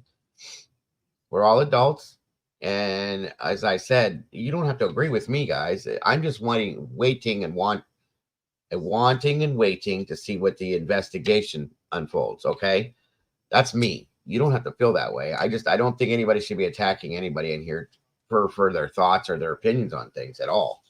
And definitely not degrading anyone or calling names or anything like that, guys. Come on. There's no need for any of that. And this community does not support that. So if that's what you want to do and go at people and attack people, then this is probably not the place for you, because we don't do that here. Okay. Just give each other a break. Everybody's going to feel the way they do. There's a lot of people that are upset about the way this happened. Me as well. Okay. One of my, specifically, one of my team members is personally involved. She's upset too, but we have to do, we don't have to do anything. I'm just saying, me personally, I'm waiting for the investigation to see everything, and then I will react. Okay. But there's no need for anybody to attack anybody, guys. Come on. That's ridiculous. We're all grown-ups. And I want that to stay that way. You know what I mean? Just relax, folks. We'll get answers. It's going to take some time, but we'll get answers. I will, if I have to call and get the answers myself or FOIA the information, I will get the answers. I promise you that. I just relax, folks. And there has to be accountability. I agree. There needs to be accountability in some sense for this, okay? But we have to figure out who the accountability needs to go to before we can just jump it and throw it on somebody, is what I'm saying.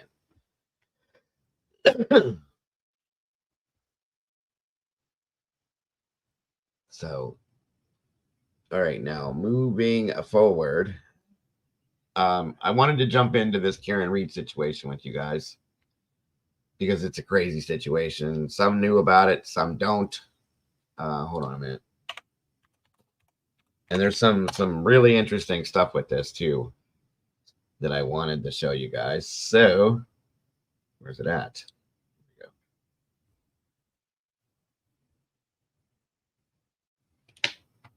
we go. Oh Lord, I have a lot. I'm gonna try to shorten this down. Let's see if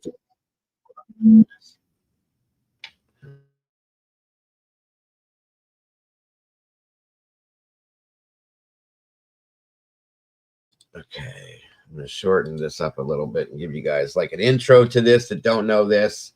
This is a very, very interesting case, you guys, that's been going on for about 8 months or so now. I've tried to jump into it like a few times. We just got so much going on, but I promised you guys last week I was going to bring this out this week. Yes, guys, I know everybody's emotions are running real high. Let's all try to be respectful. That's all I'm saying. Treat each other as you would treat yourselves or you would treat your mom. I like saying that. And it's taxing, folks. I get it. I was shocked when I heard it. It hurts because we invest ourselves into these cases. We want the best outcome possible. I told you guys, I was thinking that, well, I guess praying that Donna had been picked up and she was safe and sound somewhere, and it didn't happen. So it's upsetting. I get that. And I am not telling you guys to not feel any certain kind of way. Okay. But relax, calm down. We will get those answers. I will dig until I get answers for you guys.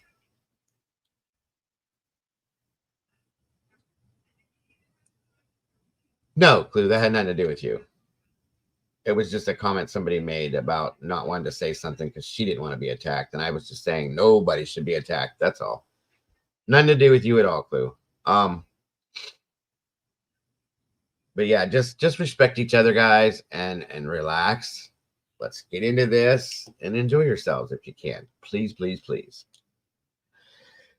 And thank you again for being here. Appreciate you guys.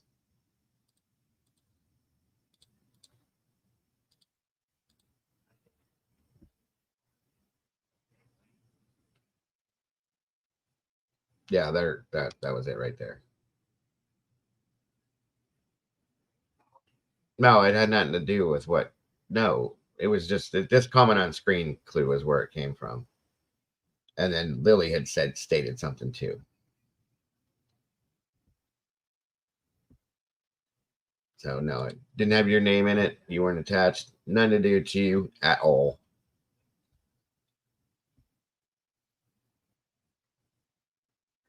But again, please let me know how the audio is. If there's any problems, if you will, please. I appreciate that. Officer John O'Keefe were bar hopping on a snowy night in Massachusetts. At the end of the night, they were invited to a house party at the home of a fellow officer in Canton, Massachusetts. When Karen and John arrived, Karen did not exit the car. John did. From that point forward, there are two very different versions of what happened. Prosecutors say Karen was mad at John and purposely struck him with her car and left him on the ground to die in the snow. But Karen and her defense team say John went to the party.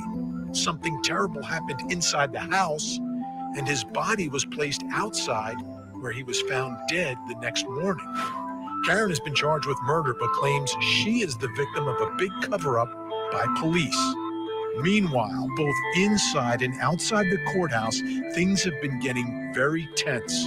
A local blogger who goes by the name Turtle Boy organized a protest outside the courthouse to support Karen. Tonight, we speak live with Turtle Boy. Then we'll bring in the attorneys for Karen Reed as we investigate the death of John O'Keefe and the allegations of a police cover-up. I'm Vinnie Politan. Thank you so much for joining us tonight here on Closing Arguments. Great to have you with us. Now, Karen Reed, like every other criminal defendant, when they're charged, is presumed innocent. And it's no different in this case.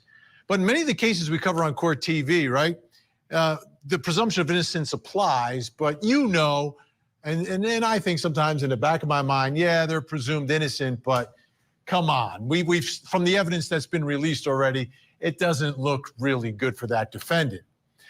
This case is a little different and potentially a lot different, depending upon how the evidence plays out, because there are two very different versions of what happened that night in Canton, Massachusetts. Now, You know, we rarely hear from criminal defendants. They don't usually testify at trial, and they usually don't talk before the trial.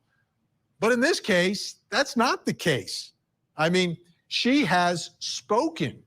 Karen Reed has spoken out. And even though we rarely hear from defendants, we've heard from this one. So I agree on that, Clue. that makes this case a little bit different because the defense has an alternative story about what happened here. You know, many times the defense is, oh, they can't prove their case, period, end of story. They don't have the evidence. And as we know in our system, the defense doesn't have to prove anything. They don't have to put one witness on the stand. They don't even have to come up with an alternative theory as to what happened in the case. It's up to the prosecution to prove it beyond any and all reasonable doubt. But again, here, things are different. There's an alleged police cover-up here that John O'Keefe went inside that house, which was a party with fellow officers and family members, et cetera. And the allegation is that something happened in there. And that's all being covered up now. So that is a bold move. Again, rarely do you see this play out, especially before a trial, but the defense has been very, very vocal about it. And how would you react? And I'm not presuming this case is one way or the other, but I always think about this. If I've been wrongfully accused of something, would I just sit back and wait for my moment in court? Or would I literally be screaming on the steps of the courthouse so everyone knew that I was innocent? I think I would choose the latter. That's the way I would react. Now, someone could be guilty and react that way, but if I was innocent, knowing myself, despite what my attorneys may or may not be telling me, I think I'd be saying that, especially if I was accused of murdering someone that I cared about, someone that I loved. And that's the allegation in this case, although prosecutors are saying they're in the middle of this big fight and this breakup, et cetera. So here's the thing that has happened in this case, which again is another rare development, is that Karen Reed has supporters who've shown up in large numbers in this usually sleepy courthouse in Norfolk County in Dedham, Massachusetts. I've been to that courthouse. There's not a million courtrooms there. I think there's actually 2 in the building. And the one where this case is being held is the very historical Sacco and Vanzetti courtroom. Not much happens in Dedham. I mean, it's not like there's a bunch of people, showing up. Like if you're in the middle of a big city, you could always find people that might show up at a courtroom. Here, you have to be there for a specific reason. And that's what happened, large numbers. And they are clearly supporting Karen Reed and think something is going on here that is terribly, terribly wrong. Again, at the outset, we want to investigate and get as much information as possible on the show as we continue to track this case as it moves towards a trial. I don't know. I haven't seen all the evidence. I haven't heard all the evidence. She's presumed innocent, but anyone that the defense is pointing the finger at is also presumed innocent, right? That's the way our system works. But tonight we're going to try to figure out what exactly is going on in that town. And for me, it begins with this outpouring of support for Karen Reed. Take a look at what is actually happening in Dedham, Massachusetts, when there are hearings in this case. Take a look.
We're not putting up with that. We're right here today, Jim McDermott, and we're not going to be quiet. We got it.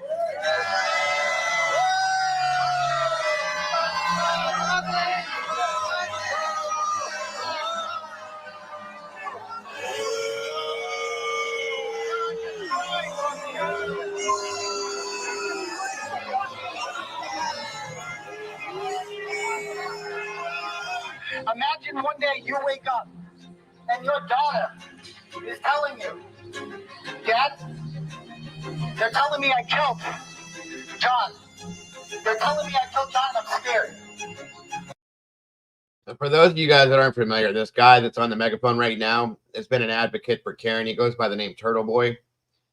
He's been an advocate for Karen from pretty much the beginning, okay? And has rallied to try to prove her innocence and has fallen into some legal issues because of this. In fact, I think he's in jail at this moment. He was arrested, and then got out and then rearrested, and I think he's sitting in there at this point. So this has all been put together most of this by him. Oh yeah, he was arrested and then he got released, and then he did something that screwed him up and got him rearrested. So it's definitely been definitely been interesting. And then you're involuntarily sectioned for 5 hours in Brockton at the same hospital, I believe, that the boyfriend has just pronounced dead in. And you're sectioned there against your will. And then you were brought back to One Meadows Avenue, where the people who were kissing your when you were helping out their niece and nephew for the last 2 years, helping raise them, those people are suddenly turning on you and telling you that you killed your boyfriend who you love dearly. So we are here because the institutions that we are supposed to trust, the police. No, he just believed in her innocence, Kenny. There was nothing to her. They completely failed not only Karen Reed and not only John O'Keefe, but they failed all of us. I mean, it's an unbelievable scene. I mean, it's reminiscent of the cheering that we heard at Johnny Depp's trial when I was there. And this is not a Hollywood star. This is an accused murderer getting a standing ovation as she enters the courtroom. What is going on out there? Well, the man who organized all of that is joining us tonight, our special guest, blogger, social media personality, owner of TB Daily News, and the man who organized the Karen Reed protest. He's joining us tonight, apparently from Cape Cod, Massachusetts, Aidan Carney, also known as Turtle Boy. Thanks so much for joining us tonight. Thanks for having me, Vinny. Let me start here. Aidan, Turtle Boy, what do you prefer? You can call me Turtle Boy. Okay, I'll go with Turtle Boy. No, not a problem. I understand. That's what everybody calls you. So let me start here. Yeah, I'm used to it now. Yeah. So the first question, how did you get involved in this case? Like, you were a sports guy, weren't you? No. I mean, I started the blog about 10 years ago about sports, and nobody really cared about sports. So I started really getting into investigative stories, and I became an award-winning journalist along the way. And I've built a pretty large following in the New England area. And so when stories like this happen, I gravitate towards them. But this particular story is by far the biggest, longest story we've ever done. We're on part like 97 at this point. I don't know how many hours of YouTube streaming shows we've done about this, but it just seems like it never ends. And the following has obviously grown significantly as a result of this because the story is so mesmerizing. It just every day there's something new about the story that you couldn't be more shocked than the previous day.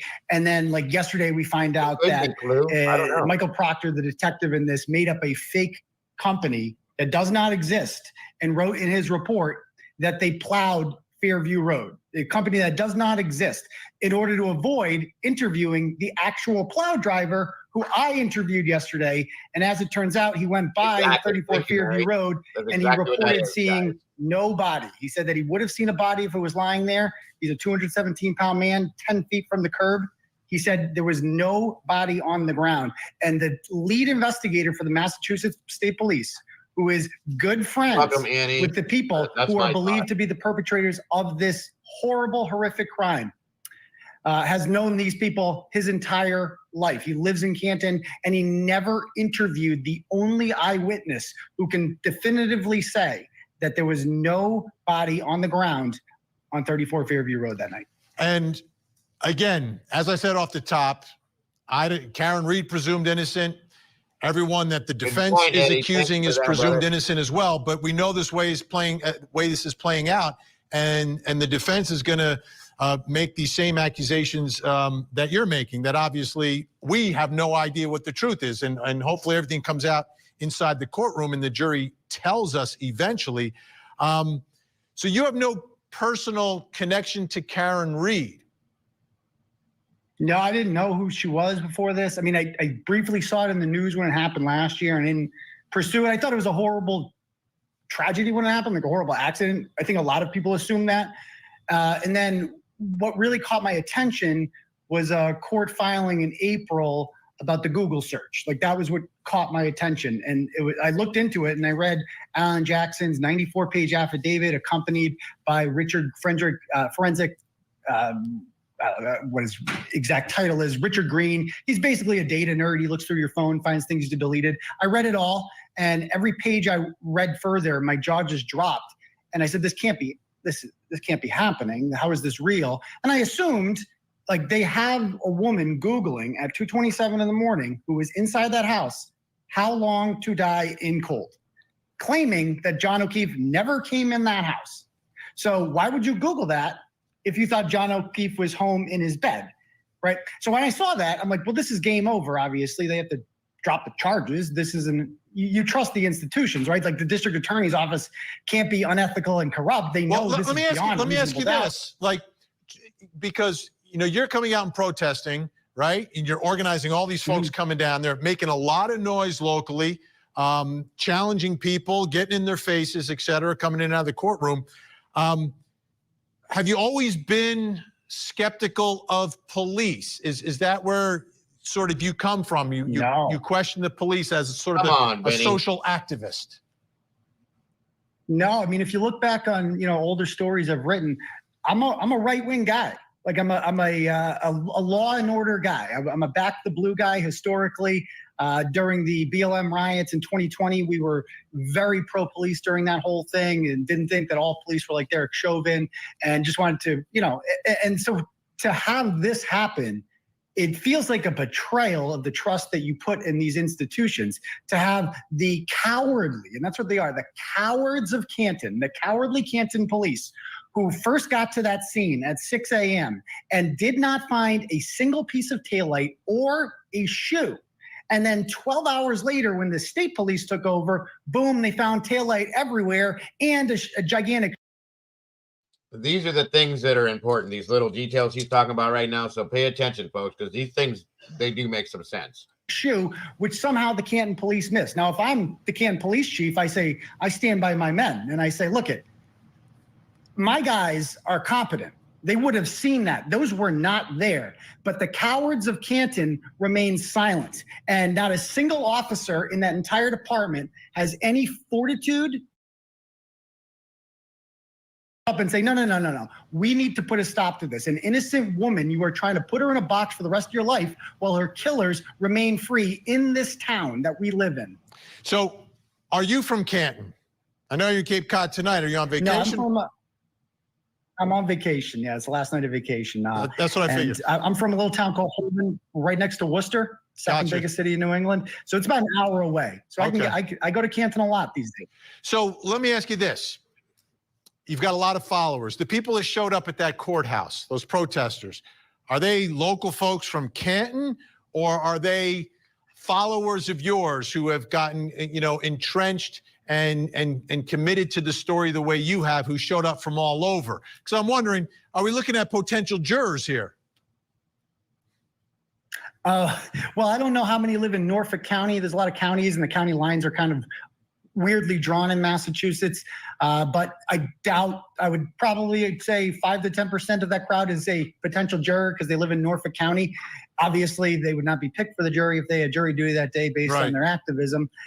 I believe but, in that. I would say like a very small percentage of that crowd is actually from Canton. I mean, these are people who are so outraged. I've never written a story like this that has gotten so much interest and outrage from people. Like if I died tomorrow, this movement would go on. People would keep protesting. I'm kind of like the leader of the movement, but it's taken on a life of its own. Yesterday at the Canton Town Select Board, one of the alleged perpetrators is on the Board of Selectmen, and a lot of Canton folks just showed up and began demanding he resign. I didn't urge anyone to do that. This has taken on a life of its own because it is that outrageous. I am not a conspiracy theorist. Let me ask you this.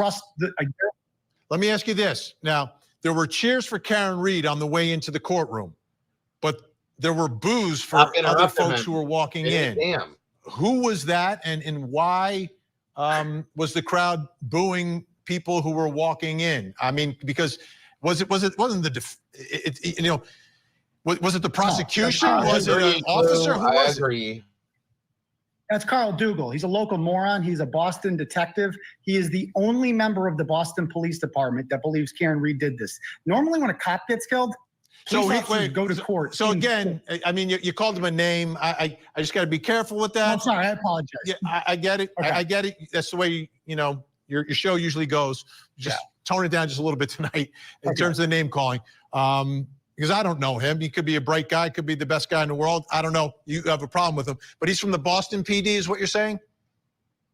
He's a Boston police detective. Okay, so this took place in Canton, but the officers at the party and John O'Keefe and everyone else is really connected to Boston PD? No, I mean, the only other person connected to Boston PD in that house is the homeowner, Brian Albert. Okay. He has a brother who's on Canton Police. He's got another brother on the Board of Selectmen. But, this took place in Canton. It just happened to be two Boston cops in a Boston suburb, like not Boston itself. And so Carl is a former coworker of his. And that's his, wasn't that John O'Keefe's friend? Isn't that his friend? Yeah, but a lot of John O'Keefe's friends are sitting on Karen Reed's side, including some of John's ex-girlfriends. Imagine that. Like ex-girlfriends aren't supposed to like the latest girlfriend.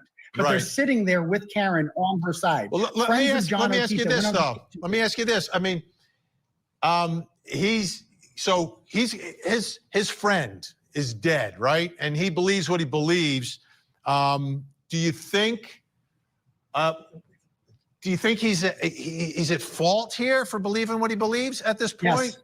So first of all, I'm trying to be nice. Yeah, go ahead. Nobody with who is that ignorant should be in charge of investigating any crimes at all. The fact that he's a Boston police detective makes me wonder how many times he has falsely arrested people for crimes that they did not commit. If he just I get it, bases this all on a hunch. Yeah, so I'm just wondering what this scene is going to be like at the courthouse, right? For folks who are coming in. How about John O'Keefe's family? Well, you know why we boo him, Vinny? Because anybody who is down there sitting on the prosecution side is knowingly supporting a sham. And every minute wasted on this sham prosecution of Karen Reed is a minute longer that the real people who killed John O'Keefe are out there free. The FBI is investigating this. There's going to be indictments. There will be no trial in this. That is one thing I can almost guarantee you. There will be no trial. There will be indictments probably within the next 3 to 6 months would be my ballpark estimate. All right. Turtle Boy, thank you for being on the show. I appreciate you coming on and hope perhaps you'll come back in the future as we continue to track this case, things develop. And the only thing I would say from my perspective, just having covered trials for years, is that for family members and stuff going through and it's their loved one, their friend that's on that is the victim in the case, just a little, it's tough for them. It's really a difficult spot for them emotionally. Like it's even tough for me just to sometimes approach them. Right. I just want to make it clear that we didn't boo his mother or anything like that. I actually said, no, we're not going to say anything to his mother. I wanted to be very clear with that. Okay. Even his brother, I said the same thing. We're not going to do that. But Carl, it's a long story. I know it's a long. Don't like. And you can watch all of Turtle Boy's work on his blog, and you'll understand exactly what he's talking about tonight. But we appreciate it. Enjoy the rest of your vacation. Thank you. Thanks for having me, Vinny. Thanks so much. All right. I'm telling you, things are tense in the courtroom, out of the courtroom. Up next, we're going to speak with Karen Reed's attorneys. Plus, coming up next hour. In the Bahamas, a love triangle and divorce turned into an alleged murder for hire plot. Lindsay Shiver is accused of cheating on her husband, then soliciting a third man with her lover to kill her husband, Robert. We are live in the Bahamas as the suspects are released on bond. Lindsay, any comment for your family back home, your boys? How about Robert? Any message for Robert? A man married 6 times. 4 of his wives died under mysterious circumstances. Eccentric widower Thomas Randolph. Charged with the murders of his wife and the man he allegedly paid to kill. Your guess is as good as mine. That's what we're trying to figure out. That's exactly what we're trying to. So there's a cover-up and it's so right now. The cover-up. Your guess is as good as mine. That's what we're trying to figure out. That's exactly what we're trying to figure out. The Massachusetts, well, certainly the Massachusetts State Police is involved. There are people that were in that house that are involved. Brian Albert is involved. Jennifer McCabe is involved. The rest of the folks that were in that house, there's some level of involvement by every one of them. So you have a Boston police officer who's found dead on the lawn of a Boston police officer's home. Why was there no search warrant done of that home? Why was there no search for forensic evidence that he entered that home? That would have been done if it were you or me who owned that home. The dog has been gotten rid of. Got rid of the evidence in the basement.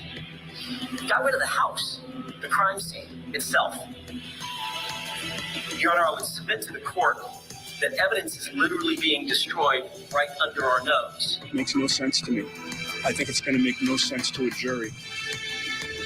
And I've been saying this from the first time we covered this story, that this defense is extremely aggressive, very competent, and it continues. It absolutely continues. Let me bring in our guest joining us in Boston, Massachusetts. Karen Reed's defense attorney, David Yannetti, is with us. Also joining us, he's on the other coast in Los Angeles, California. High-profile attorney. You've seen him many times on Court TV, co-counsel for Karen Reed, Alan Jackson. Alan, great to see you again. Great to see you, David, tonight. Let's begin here with something that I'm going to actually say Turtle Boy told us in the prior segment about this snowplow driver. David, how significant is this? Have you spoken to the snowplow driver? And is this the key witness for the defense? Well, I would say it's one of the key witnesses for the defense.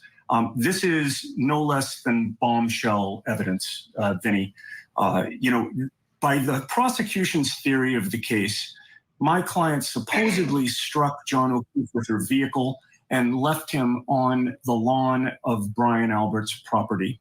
That would have been. Just to give you guys a heads up that aren't familiar, there's a lot of people involved in this. There's a lot of weird things that happen. The home that this happened at, just to give you a quick glimpse, okay? The home that this happened at, Karen has medical problems, underlying medical problems, okay? They went out. I believe they met up with some of these folks while they were out. They had conversations. They decided to go back to this other officer's home for like an after party scenario. Karen did not. This is what it was stated. Hey, Joanne. Karen wasn't feeling up to it. John wanted to go, so she dropped him off and was going home to lay down. After all this goes down at some point down the road, and we'll see all that stuff because I'm going to cover the whole thing for you guys. There was some work done on the basement floor to the house, and it was replaced. The house was sold. I'm going to show you guys some pictures here in a few of what Mr. O'Keefe's body looked like. What looks like dog bites to me. The dog was sold. All this stuff happened, guys. Like, if all of this stuff wasn't, like, why did all these things happen if they weren't involved in that sense? That's something that bothers me, okay? That's all I'm saying. So follow with those things, too, what's going on with this. That's, what made me kind of go, I don't know about this. You know what I'm saying? It makes me get a little weird when it comes to this. If the home where this happened would not have had concrete work done in the basement and then sold, and then the dog had not been sold, all of this stuff, I mean, she very well could be guilty, Clue. I don't know. It's just weird, very weird, in my opinion, the way this all went down. And we're all gonna have different opinions on this, but those things make me go, why did you do this, this, and this if you had nothing to do with anything? That's all I'm saying. And when I showed you the pictures, there ain't no way that those things happened to that man from her just backing into this dude, knocking him over with her car and then leaving. No way. That's all I got to say. That's my opinion. At 12:30 a.m. So when the snowplow driver went by to make a pass at 2:30 a.m., when he's checking the sides of the roads to make sure there's nobody there, not even an animal there that he would potentially hit, and he property. Now, I want you to hear this testimony from the snowplow driver that went right past this where he was at. So listen to what he's saying. That would have been at 12:30 a.m. So when the snowplow driver went by to make a pass at 2:30 a.m., when he's checking the sides of the roads to make sure there's nobody there, not even an animal there that he would potentially hit, and he confirms that no body was on that lawn, in our view, this is ball game over. All right, let me ask you about the other big thing, again, that Turtle Boy mentioned, that was that really struck him and struck all of us here at Court TV, was this Google search. Now, is this going to be a battle inside the courtroom as to when this search was done about a body dying in the cold? Is the prosecution saying this is after the body is discovered, and you guys are saying before? Is this going to be a battle of the experts? What's the status of all this, Alan? Because to me, this is crucial, right? It is crucial, but to have a battle, you have to have two sides. There are no two sides to this. This doesn't come from us. This comes from Apple. The time of the search comes from Apple core data. In other words, it's not something that can be manipulated. It's not something that needs to be interpreted. It's something that just exists in the. That's the other thing, Teresa. There was a Google search done on a computer inside this same home, and the Google search was, how long does it take to die outside in the cold?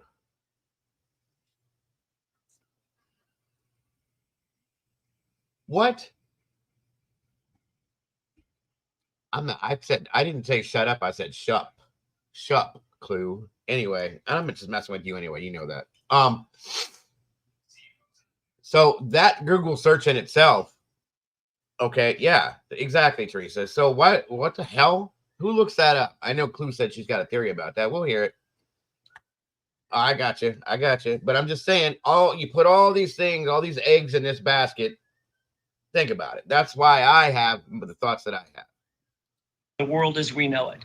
The Apple Cocoa core data indicates, or the core time indicates exactly what time that Google search occurred. That time was at 2:27 and 40 seconds in the morning on January 29th. That's 3.5 hours before John O'Keefe's body was found. Why is Jennifer McCabe one of the parties that was inside the house that night, the sister-in-law of Brian Albert? Why was she Google searching? How long does it take for a human body to die in the cold? That's a question that we have posed to the prosecution over and over and over. And the Commonwealth doesn't have an answer for it. So they simply say, oh, well, we think maybe they got the time wrong. Except we didn't come up with the time. And we're using data from Celebrite, which is the exact same program that the prosecution relies on. Massachusetts prosecutors across the state and prosecutors across the country have relied on for not just years, for decades, to establish guilt and in some cases to establish that the defense uses to establish innocence. It's unfathomable that the prosecution would take the position, well, that timestamp is not right. We know it's right, and that also, to echo what David said, that is another aspect of this case that establishes this game is over. We know what happened inside the house. We just don't know who struck the fatal blow. And the prosecution, it doesn't seem to want to get to the bottom of it. We're trying to. All right, let's get to the shattered taillight. As Alan was speaking, David, we were watching video, and that's Karen Reed's car, right? And what's the significance of this video? And is this where the taillight was actually shattered? Oh, I'm sorry. I said thank you, Licity, and I will pull that up here just in a few when I get through this. From your perspective, not during the murder of John O'Keefe? Yes, there's no doubt that's when the taillight was shattered. And by the way, That's at 5 in the morning, 4.5 hours after it was supposedly shattered the night before. The taillight was intact when she left Brian Albert's house. She came home, and this was Karen leaving to begin the frantic search for John O'Keefe. Now, I don't know that you can see it from the video that you have there, but there is no doubt that when that SUV comes into contact with what is John O'Keefe's vehicle parked in the driveway, you can see that rear tire move forward. Yeah. It rotates, and you also see the light shatter from the taillight being broken. Into contact with what is, this was Karen leaving to begin the frantic search for John O'Keefe. Now, I don't know that you can see it from the video that you have there, but there is no doubt that when that SUV comes into contact with what is John O'Keefe's vehicle parked in the driveway, you can see that rear tire.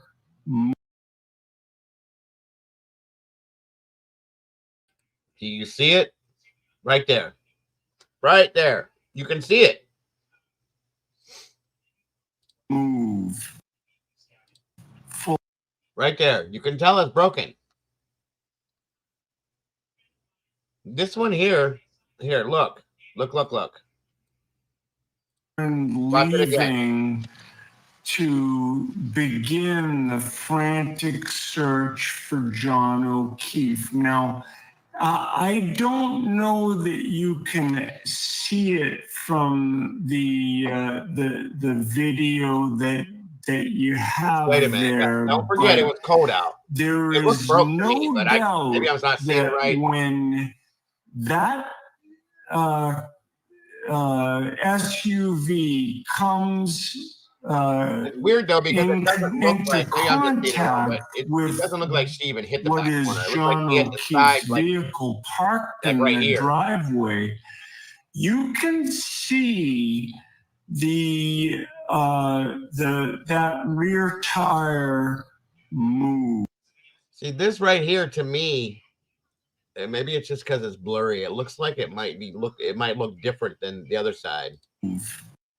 See that spot right in there? It could be me. Could be me.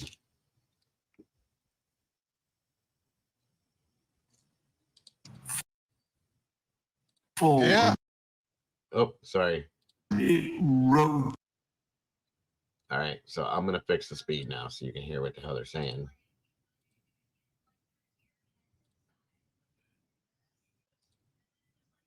Sorry, guys. To establish innocence. It's unfathomable. Know what light was actually shattered from your perspective, not during the murder of John O'Keefe? Yes, there's no doubt that's when the taillight was shattered. And by the way, that's at 5 in the morning, 4.5 hours after it was supposedly shattered the night before. That's a good point, Clue. You're right. That's no. See, I don't know. I don't know, guys. I don't know. Hold on.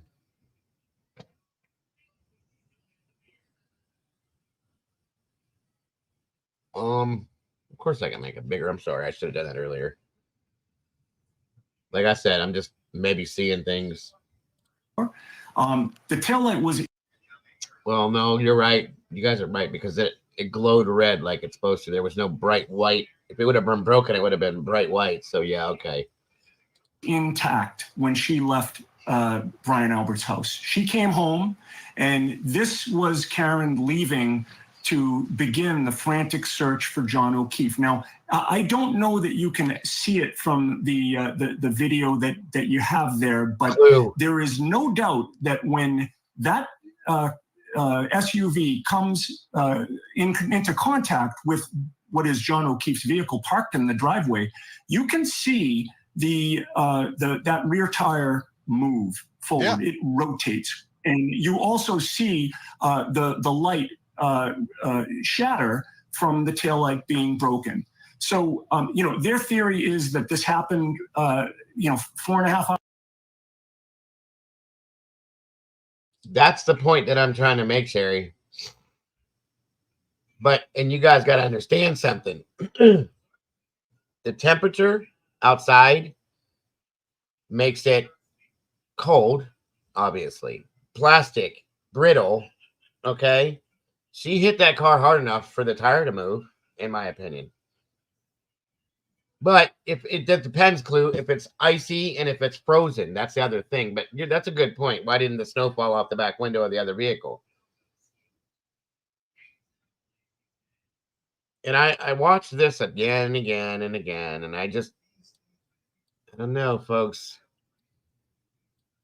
Frantic search for John O'Keefe. Now, I don't know that you can see it from the video that you have there, but there is no doubt that when that SUV comes into contact with what is John O'Keefe's vehicle parked in the driveway, you can see that rear tire move. See, to me, you guys, that looks like it was busted. I can't see any pieces on the ground over there, but it looks like it's different than that. It's hard to tell. Yeah. You see what I'm saying? Look at this one here, and then look at that. It looks completely different to me. It rotates. I can't get a good stop on that. I'm sorry. Way that's at 5 in the morning, 4.5 hours after it was supposedly shattered the night before. See, it looks broken to me as compared to that one. I don't know. Maybe it's just me, you guys. The taillight was intact when she left Brian Albert's house. She came home, and this was Karen leaving to begin the frantic search for John O'Keefe. Now, I don't know that you can see it from the video that you have there, but there is no doubt that when that SUV comes into contact. All right, just to catch everybody up. Her bumper would have protected the light. Okay, I got you, Liz. Listen, guys, I'm just telling you what I think I see, and I'm thinking we're going through this together, and we all have different theories and opinions, and that's what it's all about. So I don't know about that, Annie. That's a good point. Roll flush. Wouldn't her car have all that info on the black box? I mean, I would think unless, well, if the airbag didn't deploy, maybe not. Okay, I don't know. That's a good point too. It's a two-piece taillight. You're right. I don't know. I don't know, CL. Like I said, I respect what you guys are saying wholeheartedly. You guys know that.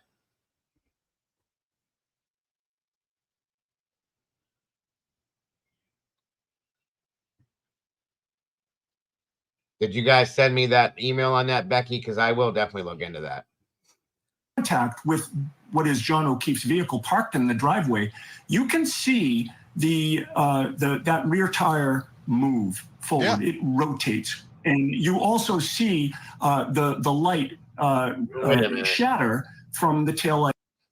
He says something about the tire that I didn't see. Keith, now I don't know that you can see it from the video that you have there, but there is no doubt that when that SUV comes into contact with what is John O'Keefe's vehicle parked in the driveway, you can see that rear tire move forward. It rotates, and you also see the light shatter. The light is tail cracked. light being it broken. Looks different going out of the driveway. Their theory is that this happened 4.5 hours earlier. We can prove it happened 4.5 hours later.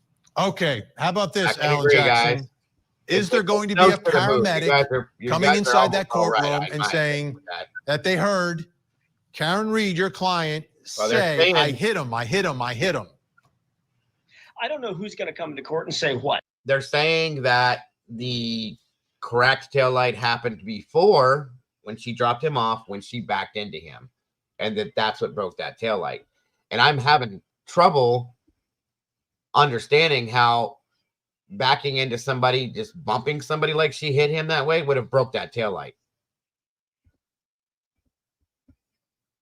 I have a document that states where they found the pieces, Clue, and I'd have to pull that to find it for you guys for sure. No alarm went off on the other vehicle, just saying. You see, I didn't see or hear that, CL, so I don't know.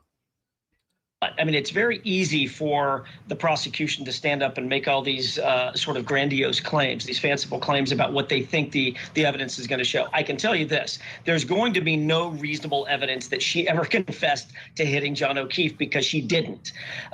Could she have questioned, oh my God, could I have hit him? That's a reasonable thing for a person in that circumstance to say. It's a reasonable thing for a person in that circumstance to wonder. She's sitting there. The last time she saw John O'Keefe alive, he was stepping out of her car, walking up a driveway, walking into a doorway in a house she that backed she up wasn't over familiar him with. and then took And off. several hours left him later, there. she sees his body That's supposed to happen. outside in the cold, dying. Right, taking his last breath, and he's trying to jump. She's trying to jump on him, make sure that he gets some warmth in his body. She's trying to give him CPR. Keep in mind, she was absolutely, utterly frantic at that point. Could she have said, "Could I have hit him?" That is a reasonable thing for her to have said. It's a reasonable thing for someone to have overheard. But keep in mind, I don't know what the paramedics ultimately. And that's kind of my issue too, Sherry. Like, who goes 20 miles an hour to back into somebody? If you're backing your car up, that's not what I meant. Who goes 20 miles an hour to back up, to make a 3-point turn or whatever you're doing, a 2-point turn? 20 miles an hour? No. Like, no. And then we have snow and ice. Is it snowing all night? You know what I mean? Yes, Clue, I agree. I'm just saying that's what I'm saying, Liz. I mean, to hit, I've worked on cars my whole life, folks. To hit, I mean, you'd have to like really hit somebody like flying to break those taillights, in my opinion. Okay. Especially a body, because we're softer. Now, if you hit something hard, okay, but you don't back up. She drops him off and then she backs up to kind of get back on the road, and you don't go 20 miles an hour to do that, folks. It's like a 2-3 mile an hour, if that. That's what I'm saying. It doesn't make sense to me in that sense. Yeah, and I think if she would have hit, that's what I was going to say, Liz. If she was going to hit him going that fast, her airbag may have deployed. Okay? That's my thought. I don't know. I'm going to show you guys these pictures of him, and I want your opinion, honestly. Going to say everything that comes from that paramedic is coming through someone that's involved in John O'Keefe's murder. In other words, Jennifer McCabe, others inside the house, they have a connection. They have a relationship with that very same firefighter or that paramedic. That's why this is all very suspect. If the only thing that the Commonwealth has to rely on is some supposed statement, oh my gosh, could I have hit him? That's not enough to base a prosecution on. That's desperation. Could I have when hit him? every Not, oh my single God, other hit piece him. of physical and circumstantial and direct evidence points the exact opposite direction. The exact opposite direction to the Alberts, to the McCabes, to the people that were inside that house. David, let me ask you this. We covered the Alec Murdaugh trial, and there was testimony about the movement of cell phones, and it was very specific. Like, it wasn't like it's generally in that area. They were able to track the movement of the cell phone. The prosecution painted a picture of Alec Murdaugh running around the house, pacing around the house, very specific location. What does the cell phone of John O'Keefe tell us in this case? Because to me, If it's all these hours or an hour that he's alive, is he moving in the house? Can you get that type of a location information? Are there searches done? Awesome. Are there calls, text messages? Is he looking things up? Is anything like that happening on his cell phone, which I believe was found underneath his body? Correct. And that in itself is curious that it was underneath his body and not in a pocket. But the answer to your question is two-part. Number one, Alan and I have been fighting tooth and nail to get all. I have photos of everything, guys. I'm going to show you his head, his face, the back of his head, all of his wounds. And the biggest issue I have, honestly, is with his face and his eyes. That's my issue. All of the cell phone data that we can, and guess who has fought us back to prevent us from getting that information? It's been the prosecution. They have fought us when we have. His phone was under his body when they found him, Clue. Tried to get the cell phone data of everybody in that house, which they should want to get to the truth. But John O'Keefe's is the key, right? I mean, isn't the tech? I mean, we saw it in the Murdoch trial. This technology can be extremely precise in the location of these cell phones and the movements. Right. So that's the second answer, or the second part of my answer. That the Apple health data that Alan referenced earlier shows that he did walk, I think, approximately 80 steps and went up and down approximately 3 flights of stairs. You don't do that by getting out of a vehicle and being struck by the vehicle. And I think he walked 80 steps approximately and went up and down 3 flights of stairs. How did he do that if she hit him with the car? I mean, come on, guys. These things are facts that they've proven already. So that's the other thing. He replaced the lower level flooring twice before they sold the house in the basement. The area that they had this little get together in, okay? Alan had said at one point, what did he do? Did he do laps around the car and start jumping up and down and then got hit? It's fanciful. It's ridiculous. We know he went in that house. And it's just the tip of the iceberg. I mean, there was a witness that saw Karen alone in the vehicle with her hands 10 and 2 on the wheel, and nobody else was around her. This prosecution is a walking zombie. It's dead. The DA's office just doesn't know it yet, or they refuse to acknowledge it. And Vinny, it's important to understand, if I could just dovetail onto David's point. We have about 30 seconds. That's all. I'm sorry. I can do it in 15. The prosecution's entire theory is John O'Keefe stepped out of the passenger side of the vehicle. He was hit and he was disabled. Done. There would be no movement from his cell phone. You're exactly right. The Apple Health data is extraordinarily precise. It shows him taking 88 steps. It also shows him going up and down 3 flights of stairs at the 3-story house, and then taking 30 steps after that at 12:31 a.m. At or after 12:31 a.m. If he stepped out of the car and was hit, the Apple Health data would show absolutely nothing whatsoever. When the prosecution is asked by David and myself, explain that, they simply say, we have no explanation. All right. It can't be relied on. Every time they don't like an answer, they say it can't be relied on. Alan Jackson, David Unetti, I know you're super busy. We really appreciate your time tonight, giving us much more insight into this case, and hopefully we'll speak again. It's an important case, Vinny. Thanks so much. The time. Absolutely. All right. Whew. Up next, folks, we're gonna get an independent opinion on all of this. We're gonna bring in one of Massachusetts' finest attorneys and legal minds next. These are the cases that captivated the world. Didn't keep my life straight. That demanded our attention. They were killed by their own children. And now you can relive them all.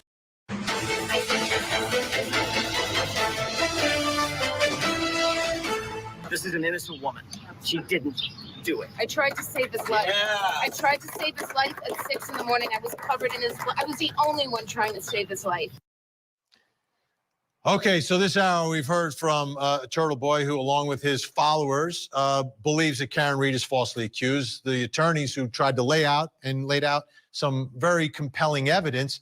So I wanted to bring in like an independent mind to take a look at all this. And you're in Massachusetts, there's only one place you go. Let's bring in our guest. Joining us in Boston, Massachusetts, former child abuse prosecutor, law professor at New England Law, Wendy Murphy, back with us. Wendy, great to see you.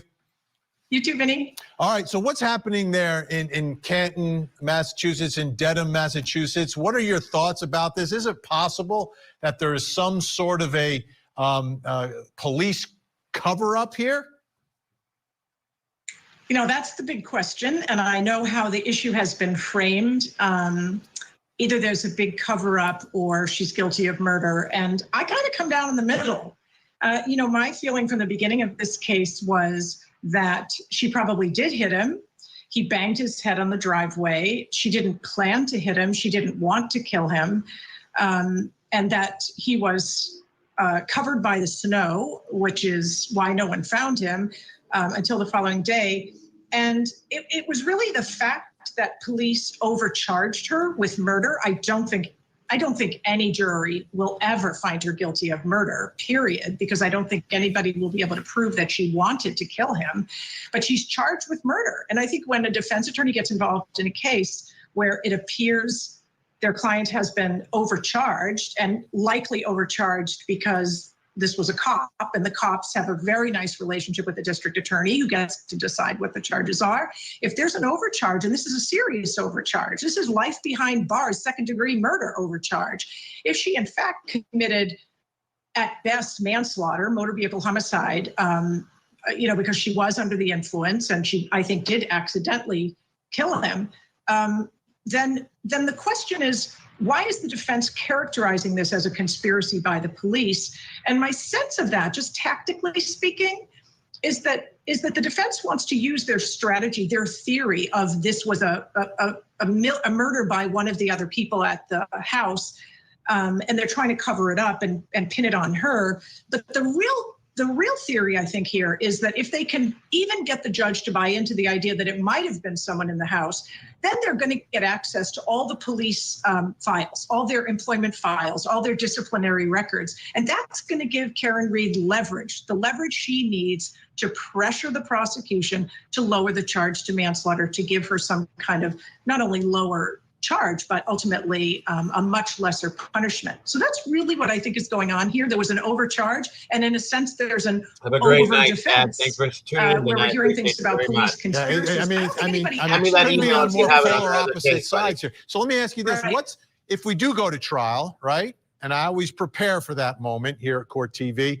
What do you think the temperature is in Norfolk County, in Dedham, Massachusetts, for jurors to think that their police, are capable of this? Well, there's a lot of support for Karen Reed here, and whether people think she's just overcharged or outright innocent and had nothing to do with it, there's a lot of support for Karen Reed.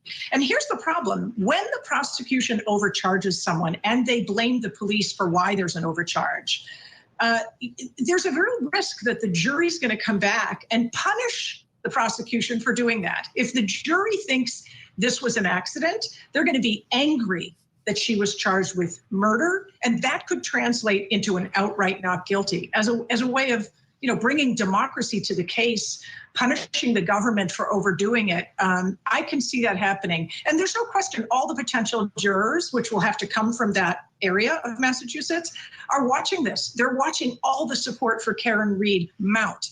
And yeah, I mean, this is a country where the climate around support for police is unfortunately not good. I don't support that. I think we need good cops, and it's really, you know, unfortunate that that is tainting this case to some extent. But I would say this: the defense has the upper hand, not because people think Karen Reed is innocent, but because they think she's being unjustly prosecuted. Kind of like Sacco and Vanzetti. Anyway, that's another story for another time. Wendy Murphy, great to see you. Thank you so much. Appreciate it as always.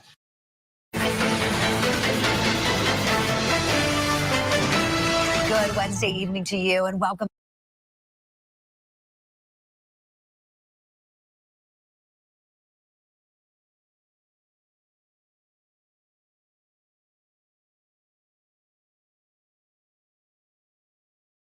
A lot of times they overcharge on purpose. That way they can lower the charge, but not. Yeah, oh yeah, agreed. I've seen that happen.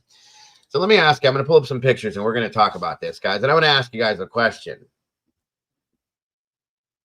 How many scenarios do you guys know of people that own dogs, okay, that their owner, they're very protective of their owners, okay?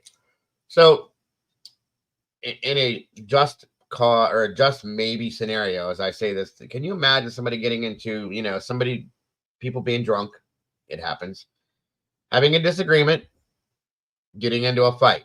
One pushes one, the other pushes the other one, boom, boom, boom. They start going around and round, okay? The dog's around and sees you push their owner or hit their owner. The dog attacks you for that.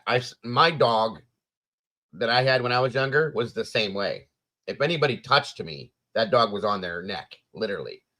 Okay? It was a German Shepherd. I'm not saying that all German Shepherds are like that, but that's the dog I had when I was a kid. And that dog was like that. I can visualize this being a drunken disagreement that turned physical. This dog is in the house, of course, it lives there.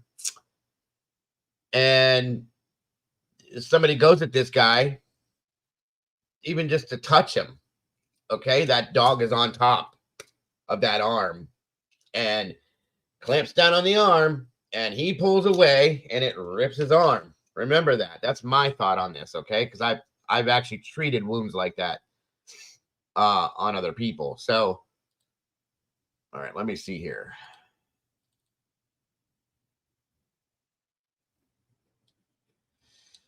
All right, so the first thing I'm going to show you guys at this moment are crime scene pics after the fact, okay?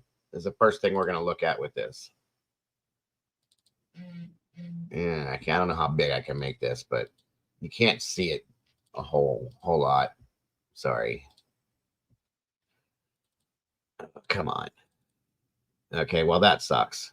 Okay, so I'm going to have to get this, re-upload this and make it bigger for you guys for another time, obviously. But this is the area where this happened at, okay?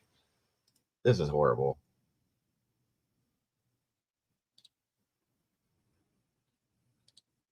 I don't want to make it blurry, but hold on a second, folks. Give me a second here. Let's see if it makes it any bigger. Nope, that's the best it did. So sorry. I'll have to take this back and play with it and make it bigger with what I have here. I didn't get a chance to do that, but this is the area where this all happened at, okay? There's the road. This is where it was found, so on and so forth. If you can see it, my apologies for it not being bigger. All right, now let's get to the other pics, because the other ones are the interesting ones, in my opinion. Okay.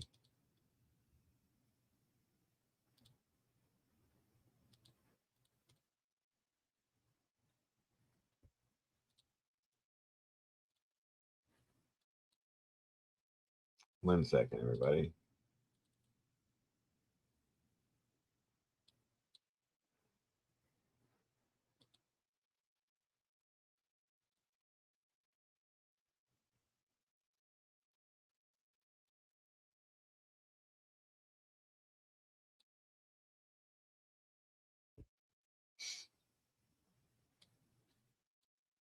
Okay. Excuse me. Now, let me throw up this trigger warning real quick. This might be a little bit triggering for some people with weak stomach in some senses. There we go. If you guys can't handle stuff like that, you might want to step out for just a few minutes. Some of this stuff is just a slight bit graphic, that's all.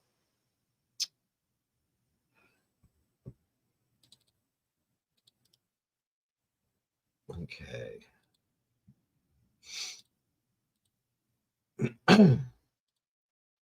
Okay.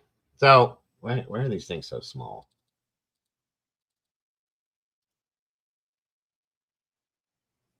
I'm gonna have to redo it. So, okay, if you can see it here, let me blow the screen up here. Boom. All right, here we go.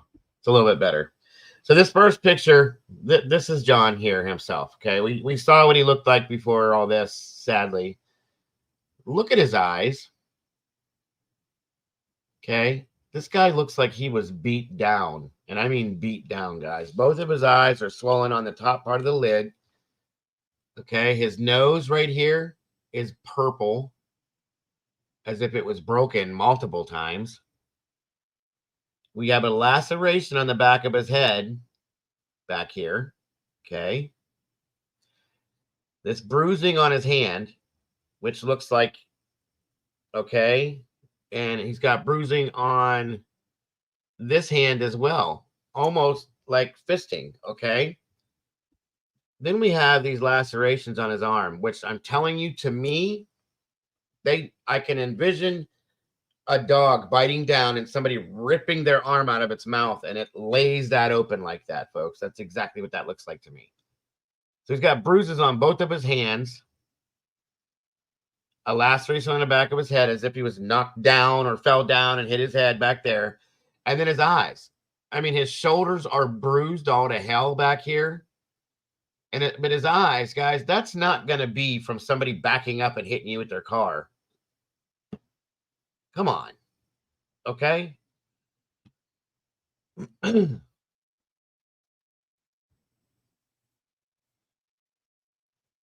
There's no other injuries that are being shown on the body.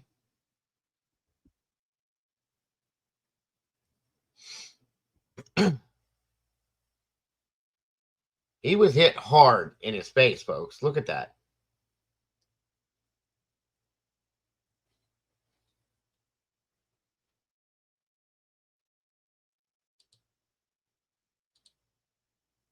I've seen, look, because of the way they're laid out, see, these longer ones look like what would be like the canine, the longer, like fangs, I guess you could call them, the longer teeth. And then these smaller ones are like the other teeth of the dog. And if you're pulling away as that dog is biting down on your arm, you're going to rip that open. I'm just saying. I've seen this. I've treated dog bites before, folks. This dude, I'm sorry, looks like he had the hell beat out of him, unfortunately. Literally, okay? And possibly was attacked by the dog. This is my opinion. I'm not saying it's actual fact, folks. But again, this is my opinion, seeing what I have any kind of experience with.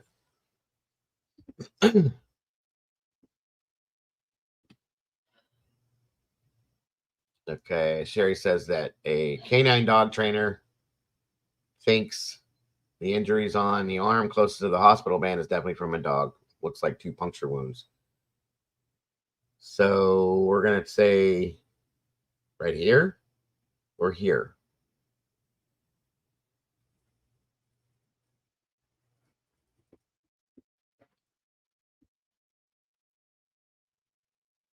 Mary says that his eyelids, the medical examiner said that was due to the head injury, multiple skull fractures. They said that causes the eyelids to go blah. Okay. Thank you, Mary. I didn't get to see that interview, but, or that testimony. But again, how are you going to get multiple skull fractures from being somebody backing into you at 5 miles an hour and knocking you over into the snow?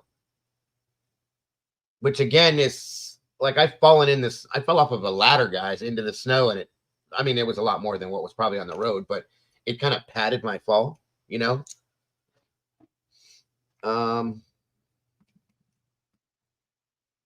Thank you, Sherry. Good point there. Like I said, guys, I respect things on both sides. I take it both ways. I'm definitely easy going when it comes to that, and I'm not going to say that either side's wrong. The face and head could have occurred if the dog took him down like they trained to do, if that's true, and this laceration on the back of the head could have been him hitting the concrete in the basement, okay, or on the road. Either way, guys, like I said, I'll listen to both sides of this, honestly, and I have no problem with that. And I agree with you, Joanne, that Okay, let me put it this way. If he was hit by a car, it was going faster than what they're claiming to do all that damage. That's what I'm saying.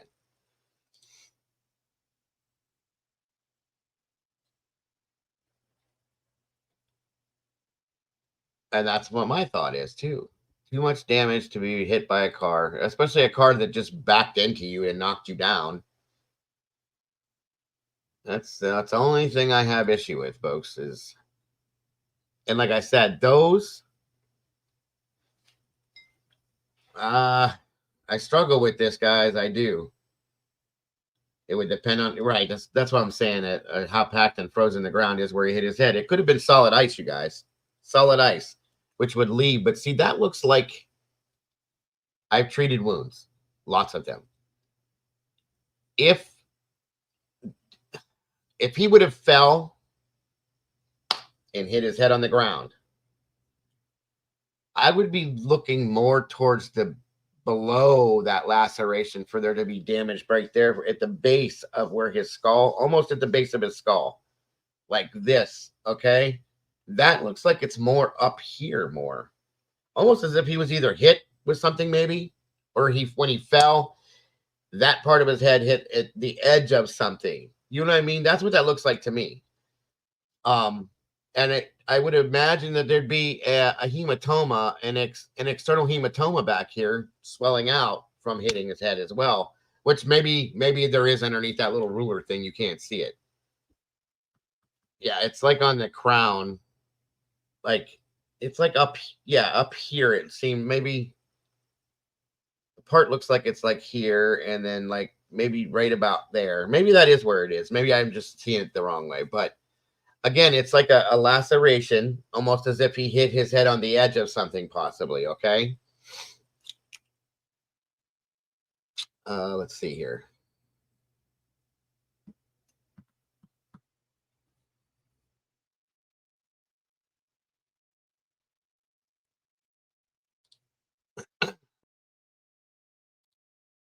In my opinion, it looks like he was ejected through a windshield. Glass impact on the arm.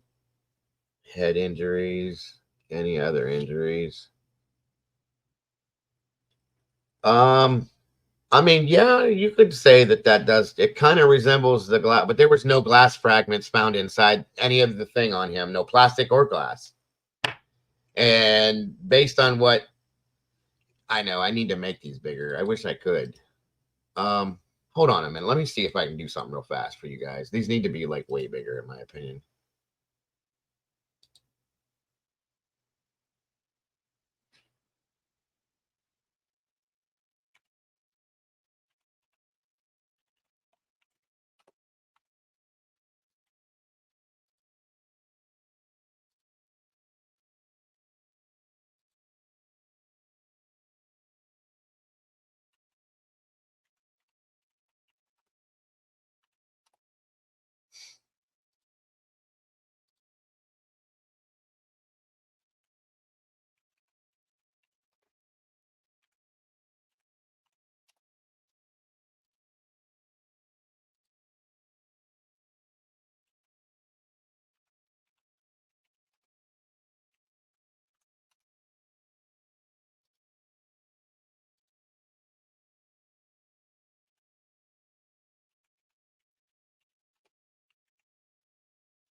I'm gonna try something.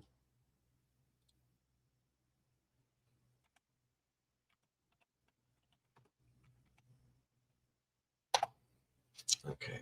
All right, now give me a second here to pull this back up.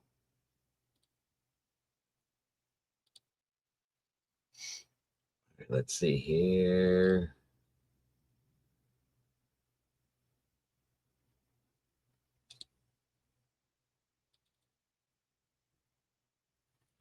Oh, I took it as one solid picture, didn't it?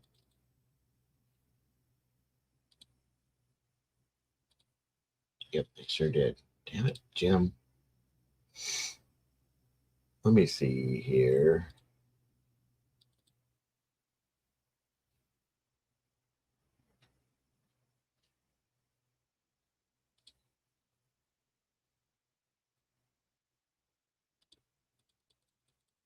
Ah. There we go. All right, guys, we're down. We're in business now. Sorry, I'm a little techno-tarded when it comes to some of this stuff. All right. Okay, so there is a way closer look at the eyes and the nose and all that. And as you can see, the bruising right through his nose, along and around his under his eyes as well. You can see the bruising on his shoulders and around his neck back here. Okay. Some of this, guys, some of the discoloration is going to be because of being the hypothermia. So remember that too.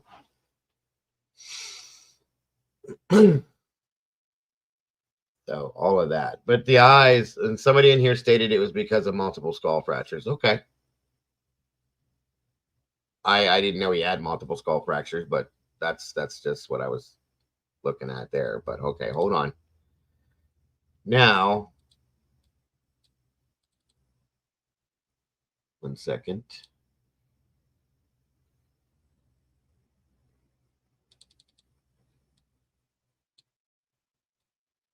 I really need to be able to move this.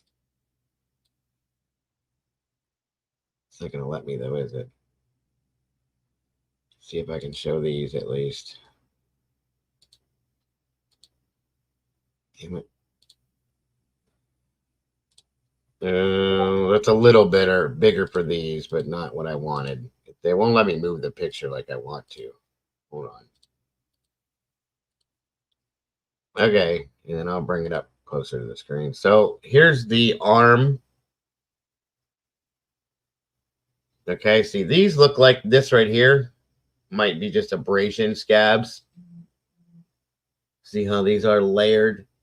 These right here and these, to me, look like they could be incisor marks from like the incisor fangs, whatever you call them on a canine. Could be. I'm not saying they are. They do match up that way, okay?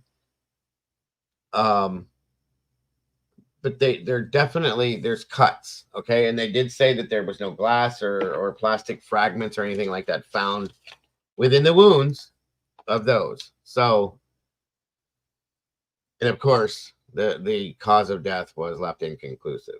So I don't understand that, but whatever. So too close to me. They look deep and thick, okay? And again, guys, I can't get down with this whole 20 miles an hour to back up thing. I just can't.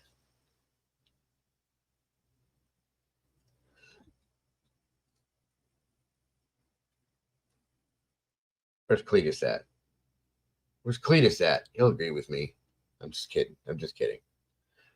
That does not look like dog bite to me. Where's the bottom? And that's, maybe they are underneath, but you don't see any kind of like redness or anything on either side going down and around to prove that. Then again, you know, I would think they would show pictures if there was markings underneath too. You know what I'm saying? So, I mean, Clue has a point, you guys. She's got a good point.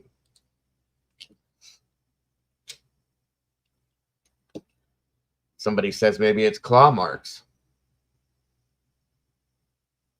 CL keeps saying that it definitely looks like high impact glass.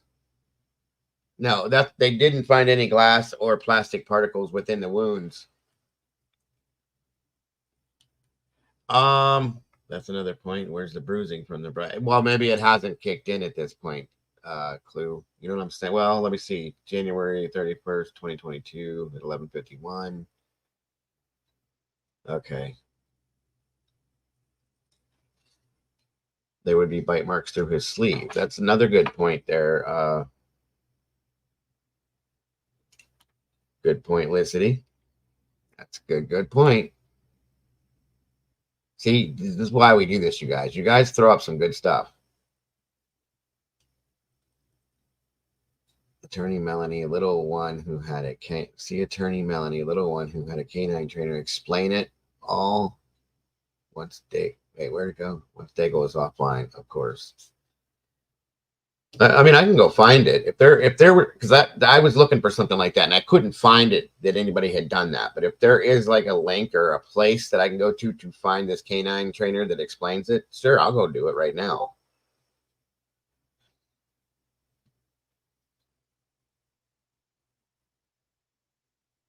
That's what I was thinking too. That's what I was meaning when I said what I said about that he was out in the cold for so long and he had hypothermia. That could affect bruising in some senses, but he still has the bruising on his eyes and his nose. So I don't know. You know what I mean?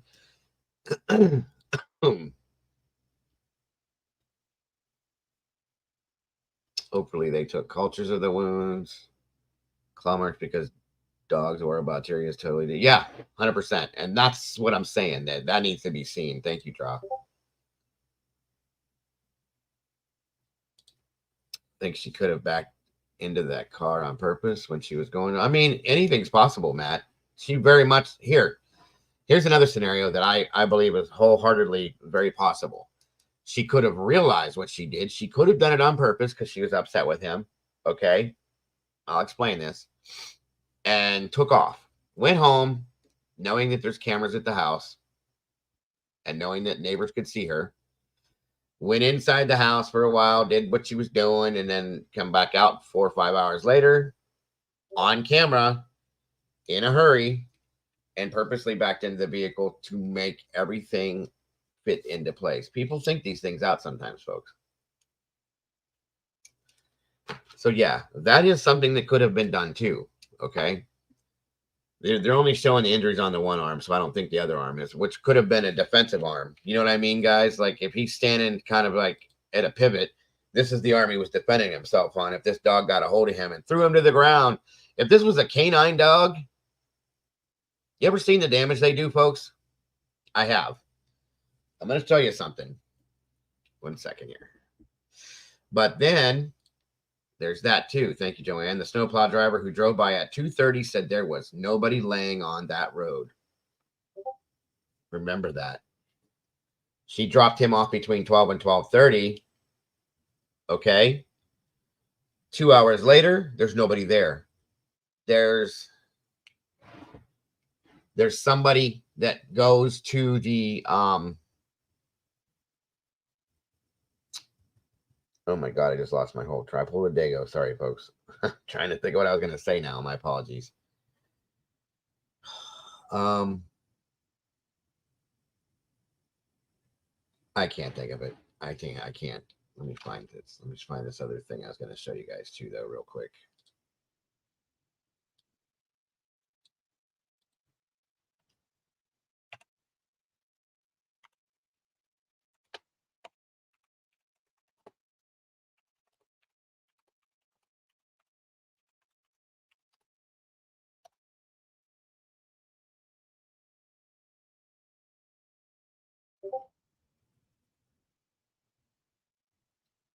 Okay, so this little scenario has nothing to do with the case. This happened here in Ohio. I'm going to show you something real quick. If I can get it to show you what this does. This was on TikTok. They were chasing down the police. State police were trying to get a truck driver to stop. He wouldn't. He gets out of the car and starts moving towards him. They have a canine unit that goes at him and takes him down, and it gets a hold of that arm. I just wanted you guys to see how this works. Okay. Hold on a minute. I'm not going to play the sound because it's a little bit dramatic, but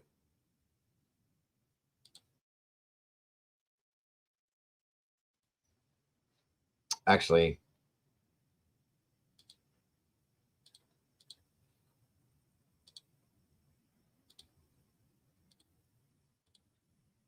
I think I will play the sound because they're telling this guy to not release the dog. Don't release the dog. Don't release the dog. Guess what? He releases the dog. So, all right, here we go. Do not release the dog with his hands up. Don't.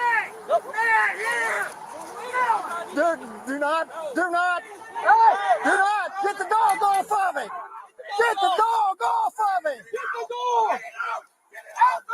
Again, trigger warning, folks. I know, I do too, Mary.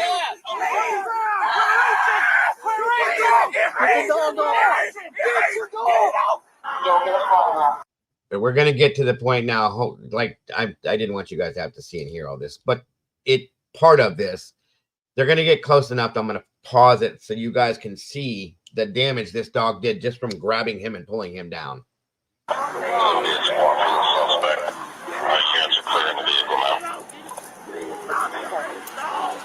Do not release the dog with his hands up.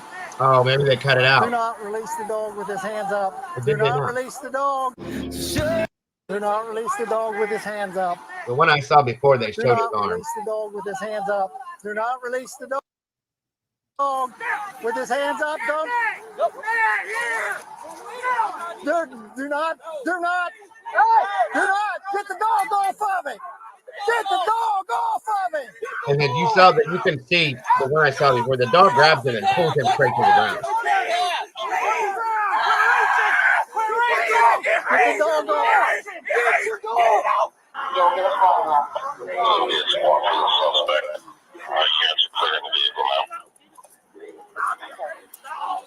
Do not release the dog with his hands up. They must have edited this or something, but it was damn. They show a shot when they're going to arrest him, and there's a perfect. Maybe I need to find the original one. I just went directly to this because it's the one that I knew.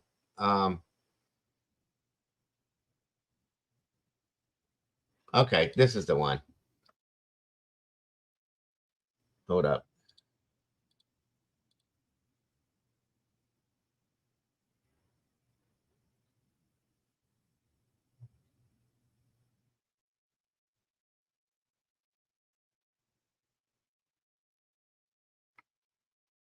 Nope, wrong one. Good, there's more than these? Jesus. This is the one, I think. This was the truck driver that was not complying to police. They tried to get him to stop multiple times. He didn't. They pulled him over. He gets out of the truck. They tell him to stand.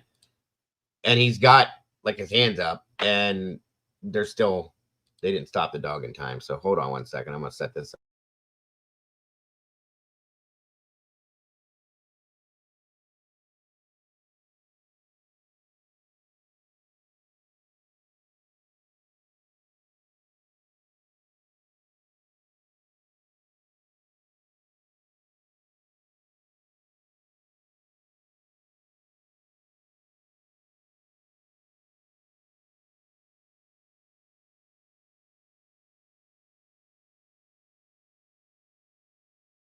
Nope, they must have cut that because you can't see it anymore. Or is this?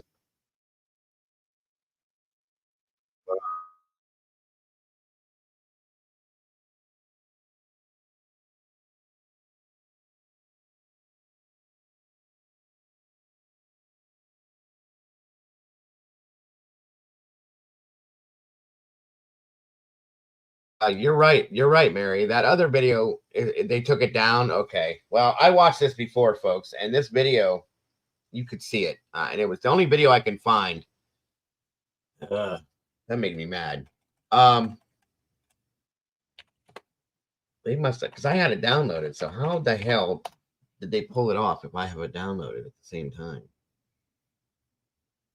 Anyway,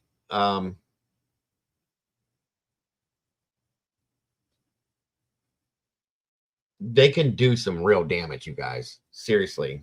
And they're trained to do this damage. So that's what I'm saying. Wow. Sorry about that, folks. I was hoping that you guys could see and understand.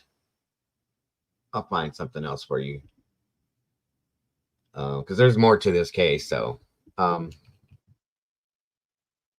where are we at here? She cracked her taillight on One Meadows at 5 a.m. It's still lit up because it did not shatter. This was seen on camera, yet state police claim it was shattered and they found multiple pieces on the lawn. That's how I heard it too. La, la, la.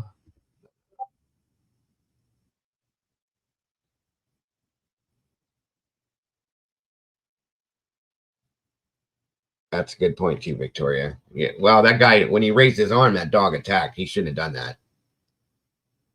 Well, my apologies. They took it down. It must have been too graphic because it was kind of graphic in some sense. It upset a lot of people.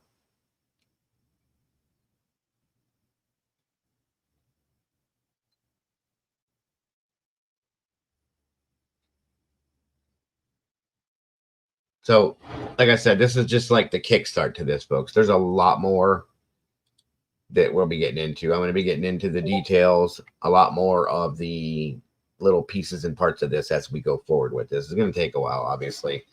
I just wanted to do the introduction to this tonight to show you guys the basics and what's on the surface of this. And we got to get in and dig the pieces out. There's a lot to it, guys. It's a deep case. Hold on a minute. And I think I have an email I got to go check anyway.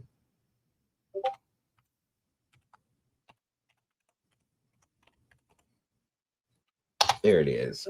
Mary. Right there. I mean, CL was right. I'll be honest with you, because I've seen people ejected through windshields, plate glass windows, and those marks do resemble that in a sense too.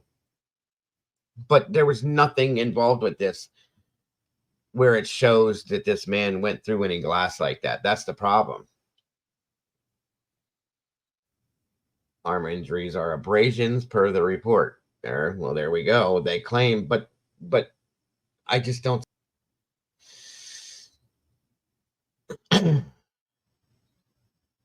Road rash abrasions. I just don't see it. I don't see it. So let me see here. I had something else too. Sorry, guys. All right. Where are we at here?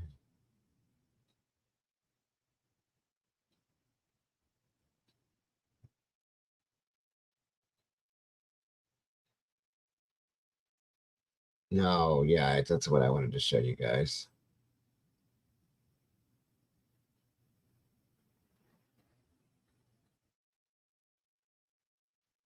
Okay, hold on.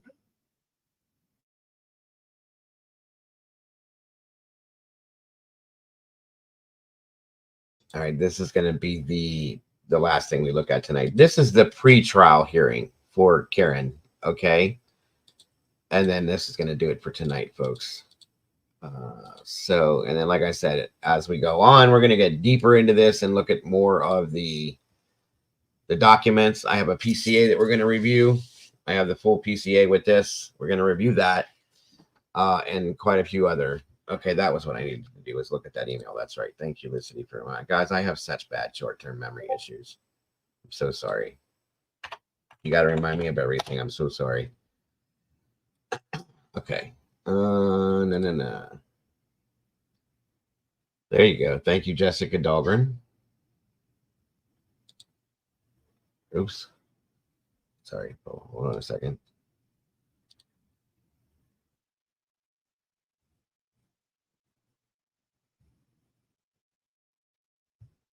When did you send me?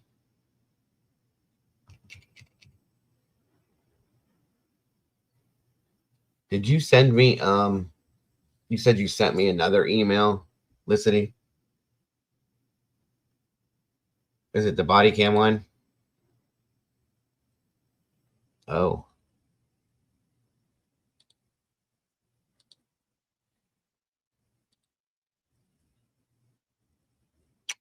That is a body cam. I'll be damned.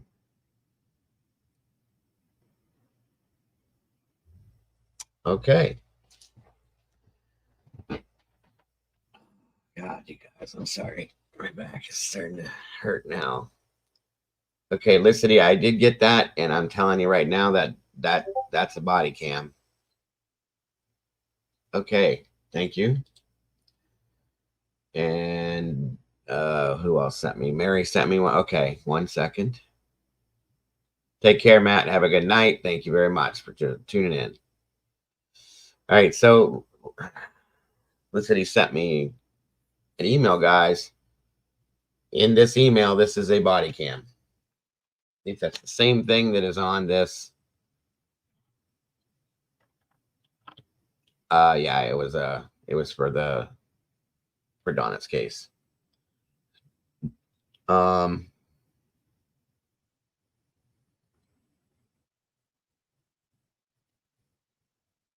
Okay, I got that other one, Becca Phillips.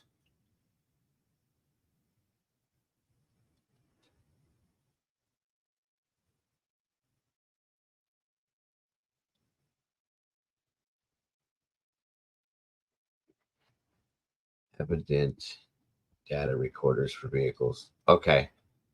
All right. Well, let me show you this real quick to get your guys's, so you see it and your opinions on this. From Licity. Where did he go? Oh, it's up here. That's why. Derp. Okay. There you go. Your guys' opinions. Sure as hell looks like a body cam to me. I'll say that much. That is a body camera.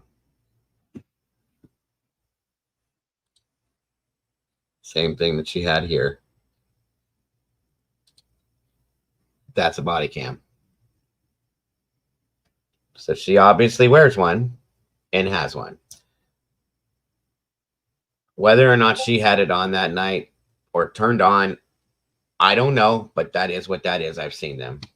Thank you, Liz. I appreciate that. And that's what I was getting ready to say. The same thing I said, what Clue said. It probably wasn't turned on if she wasn't radioing through dispatch. She wasn't running a typical call, so she probably didn't have it on, in my opinion. But that's definitely a body camera. I've seen enough of them to know. Interesting. Thank you, Liz, very much. Much appreciated.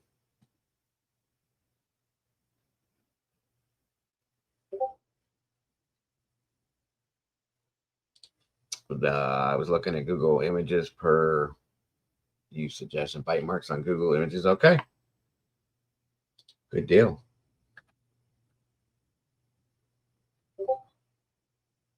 That I don't know, CL. They may have. I haven't looked that up, but imagine if they have body cams, they're going to have dash cams too. That's interesting though. Thank you for that. Oh, 100%, Becky. No worries, dear. No worries at all.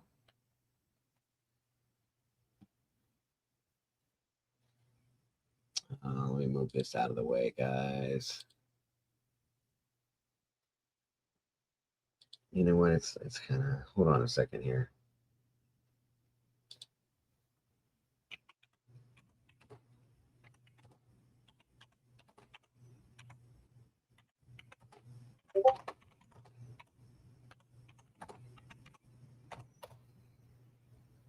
Let's see what we got here.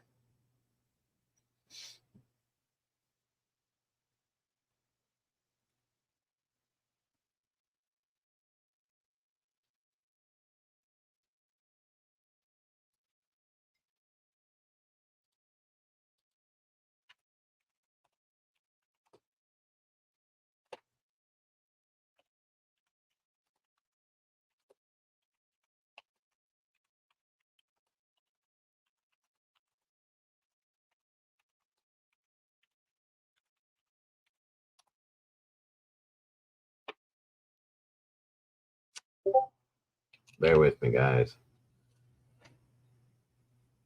Melanie Little.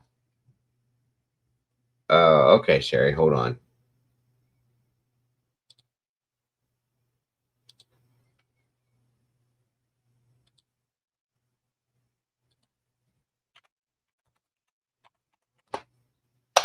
Like I said, guys, we're just scraping the surface with this right now.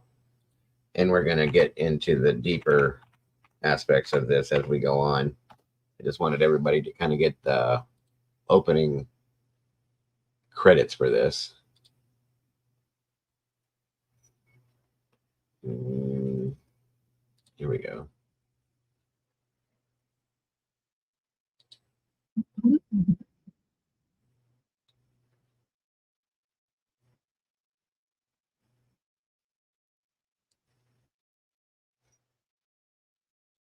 Okay, this is This footage is via Melanie Little. She's an attorney. I've heard of her. I've never got to see her, but I'm gonna be. So I'm gonna be subscribing. You all may want to as well.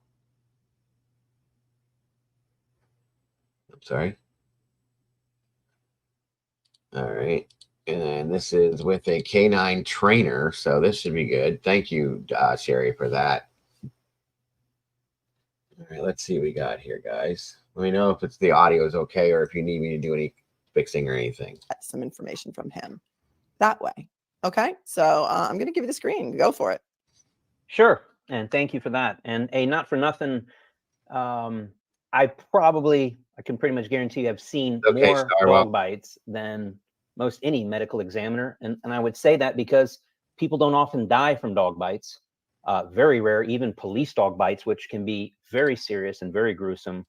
So I don't think medical examiners get to see a lot of dog bites on dead bodies. It just doesn't happen. Now we're talking about gunshot wounds, and I'd be a little bit out of my league there. But when it comes to dog bites, I can't even tell you how many I have seen. We're talking dog bites on humans, whether it's on a suspect, or we get a lot of what we call accidental dog bites in training. When you're training and working with police dogs, you play with fire, sometimes you get burned. But to kind of set the stage with my background, my father was a police canine handler since 1981 with the City of Miami Police Department. I was born in 1983. And so when you are born into a home of a police canine handler, the dog is like your pet dog. It's there 24/7. So I grew up with police dogs. My father had 5 dogs in his career.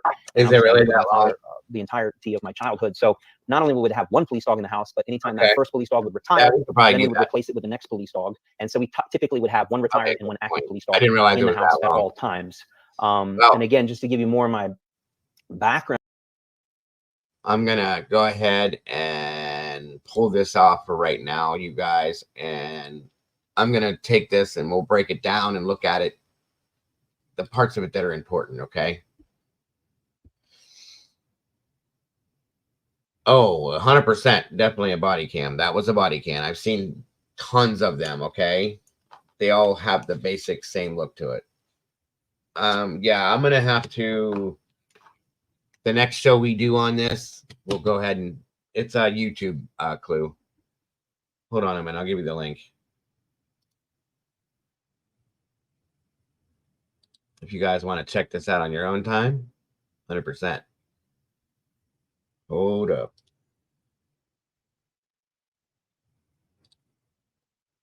All right, here's the link for it. There you go. If you guys want to go ahead and check it out, go for it. I'm going to take it and break it down in the next show we have, because if it's that long, there's no way I can't do that tonight. So, but thank you, Sherry, for that. I'll go ahead in and clip it, break it down, and see what I can find on it. There is the link right there. And again, it's attorney Melanie Little, for anybody that doesn't want to go with the link. But so yeah, that's the question at that point. Sherry, does he say that he believes that these are dog bites?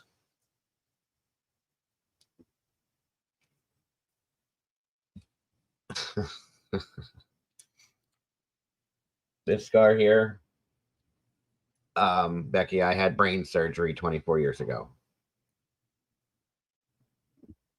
That's what the scar is from. I know it's ugly. I'm sorry, guys, that you guys have to see it, but I won't grow my hair over it. Well, hair doesn't grow over the scar. It grows around it, but oh, he does say that. Okay. All right, Pamela Johnson, have a good night. And yes, okay. Interesting. So I will break that video down and get the pieces I can and see what we can watch of that at that next time. It's an event data recorder, not evident. My brain shut down, so I can't type. Gonna head out and go to, yeah, we're gonna shut down for the night. We're 3.5 hours in, guys, and it's late. It's like 11:30. So so the next time we cover this this case, we're gonna have a lot more in-depth stuff now that we've covered the surface stuff. Have a great night, Pamela. You didn't see the marks in person. We'll look into that.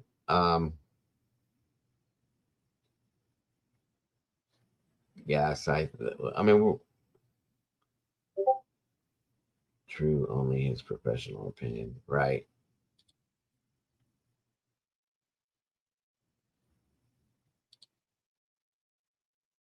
All righty. Clue and Cletus, thank you guys for joining us tonight. I appreciate you very, very much. Especially your comedy tonight, Clue. You were in a mood, that's for sure. I appreciate you. It's a lot of fun. Always funny when you're around. So I appreciate that very much. It keeps the mood up. You know what I'm saying? So I hope you and Cletus have a wonderful night tonight, guys. And I will talk to you guys soon, I promise. More than likely tomorrow. Get some sleep. And I'm sure you're going to be in this deep tomorrow too, because I know how you are. So, yes. Have a great night, guys. I appreciate you very much. Thank you, Draw, so very much. I appreciate your insight and input into this as well. I hope you have a wonderful night tonight. Does anybody have any questions before I sign off for the night? I was going to show those, but I just realized how long we were in here, and we've been here for a minute. It went quick. Wow. I guess time flies when you're having a good time. Doodle Bug, thank you so much, Doodle, for being here tonight. All your input and everything you do as a moderator. That goes for all you mods. I appreciate everything you do. Miss Sherry, if you can hear me, if you're still in here and not sleeping already, please get some rest. You need to. Everybody else, guys, don't forget to love yourselves, to love each other. Don't change a thing about yourselves because you are the beautiful people. Guys, I will be here at my normal time tomorrow. I'll post early on what I'm going to be talking about tomorrow. But I hope you all have an amazing night. Coming soon, Becky? Yes, I will.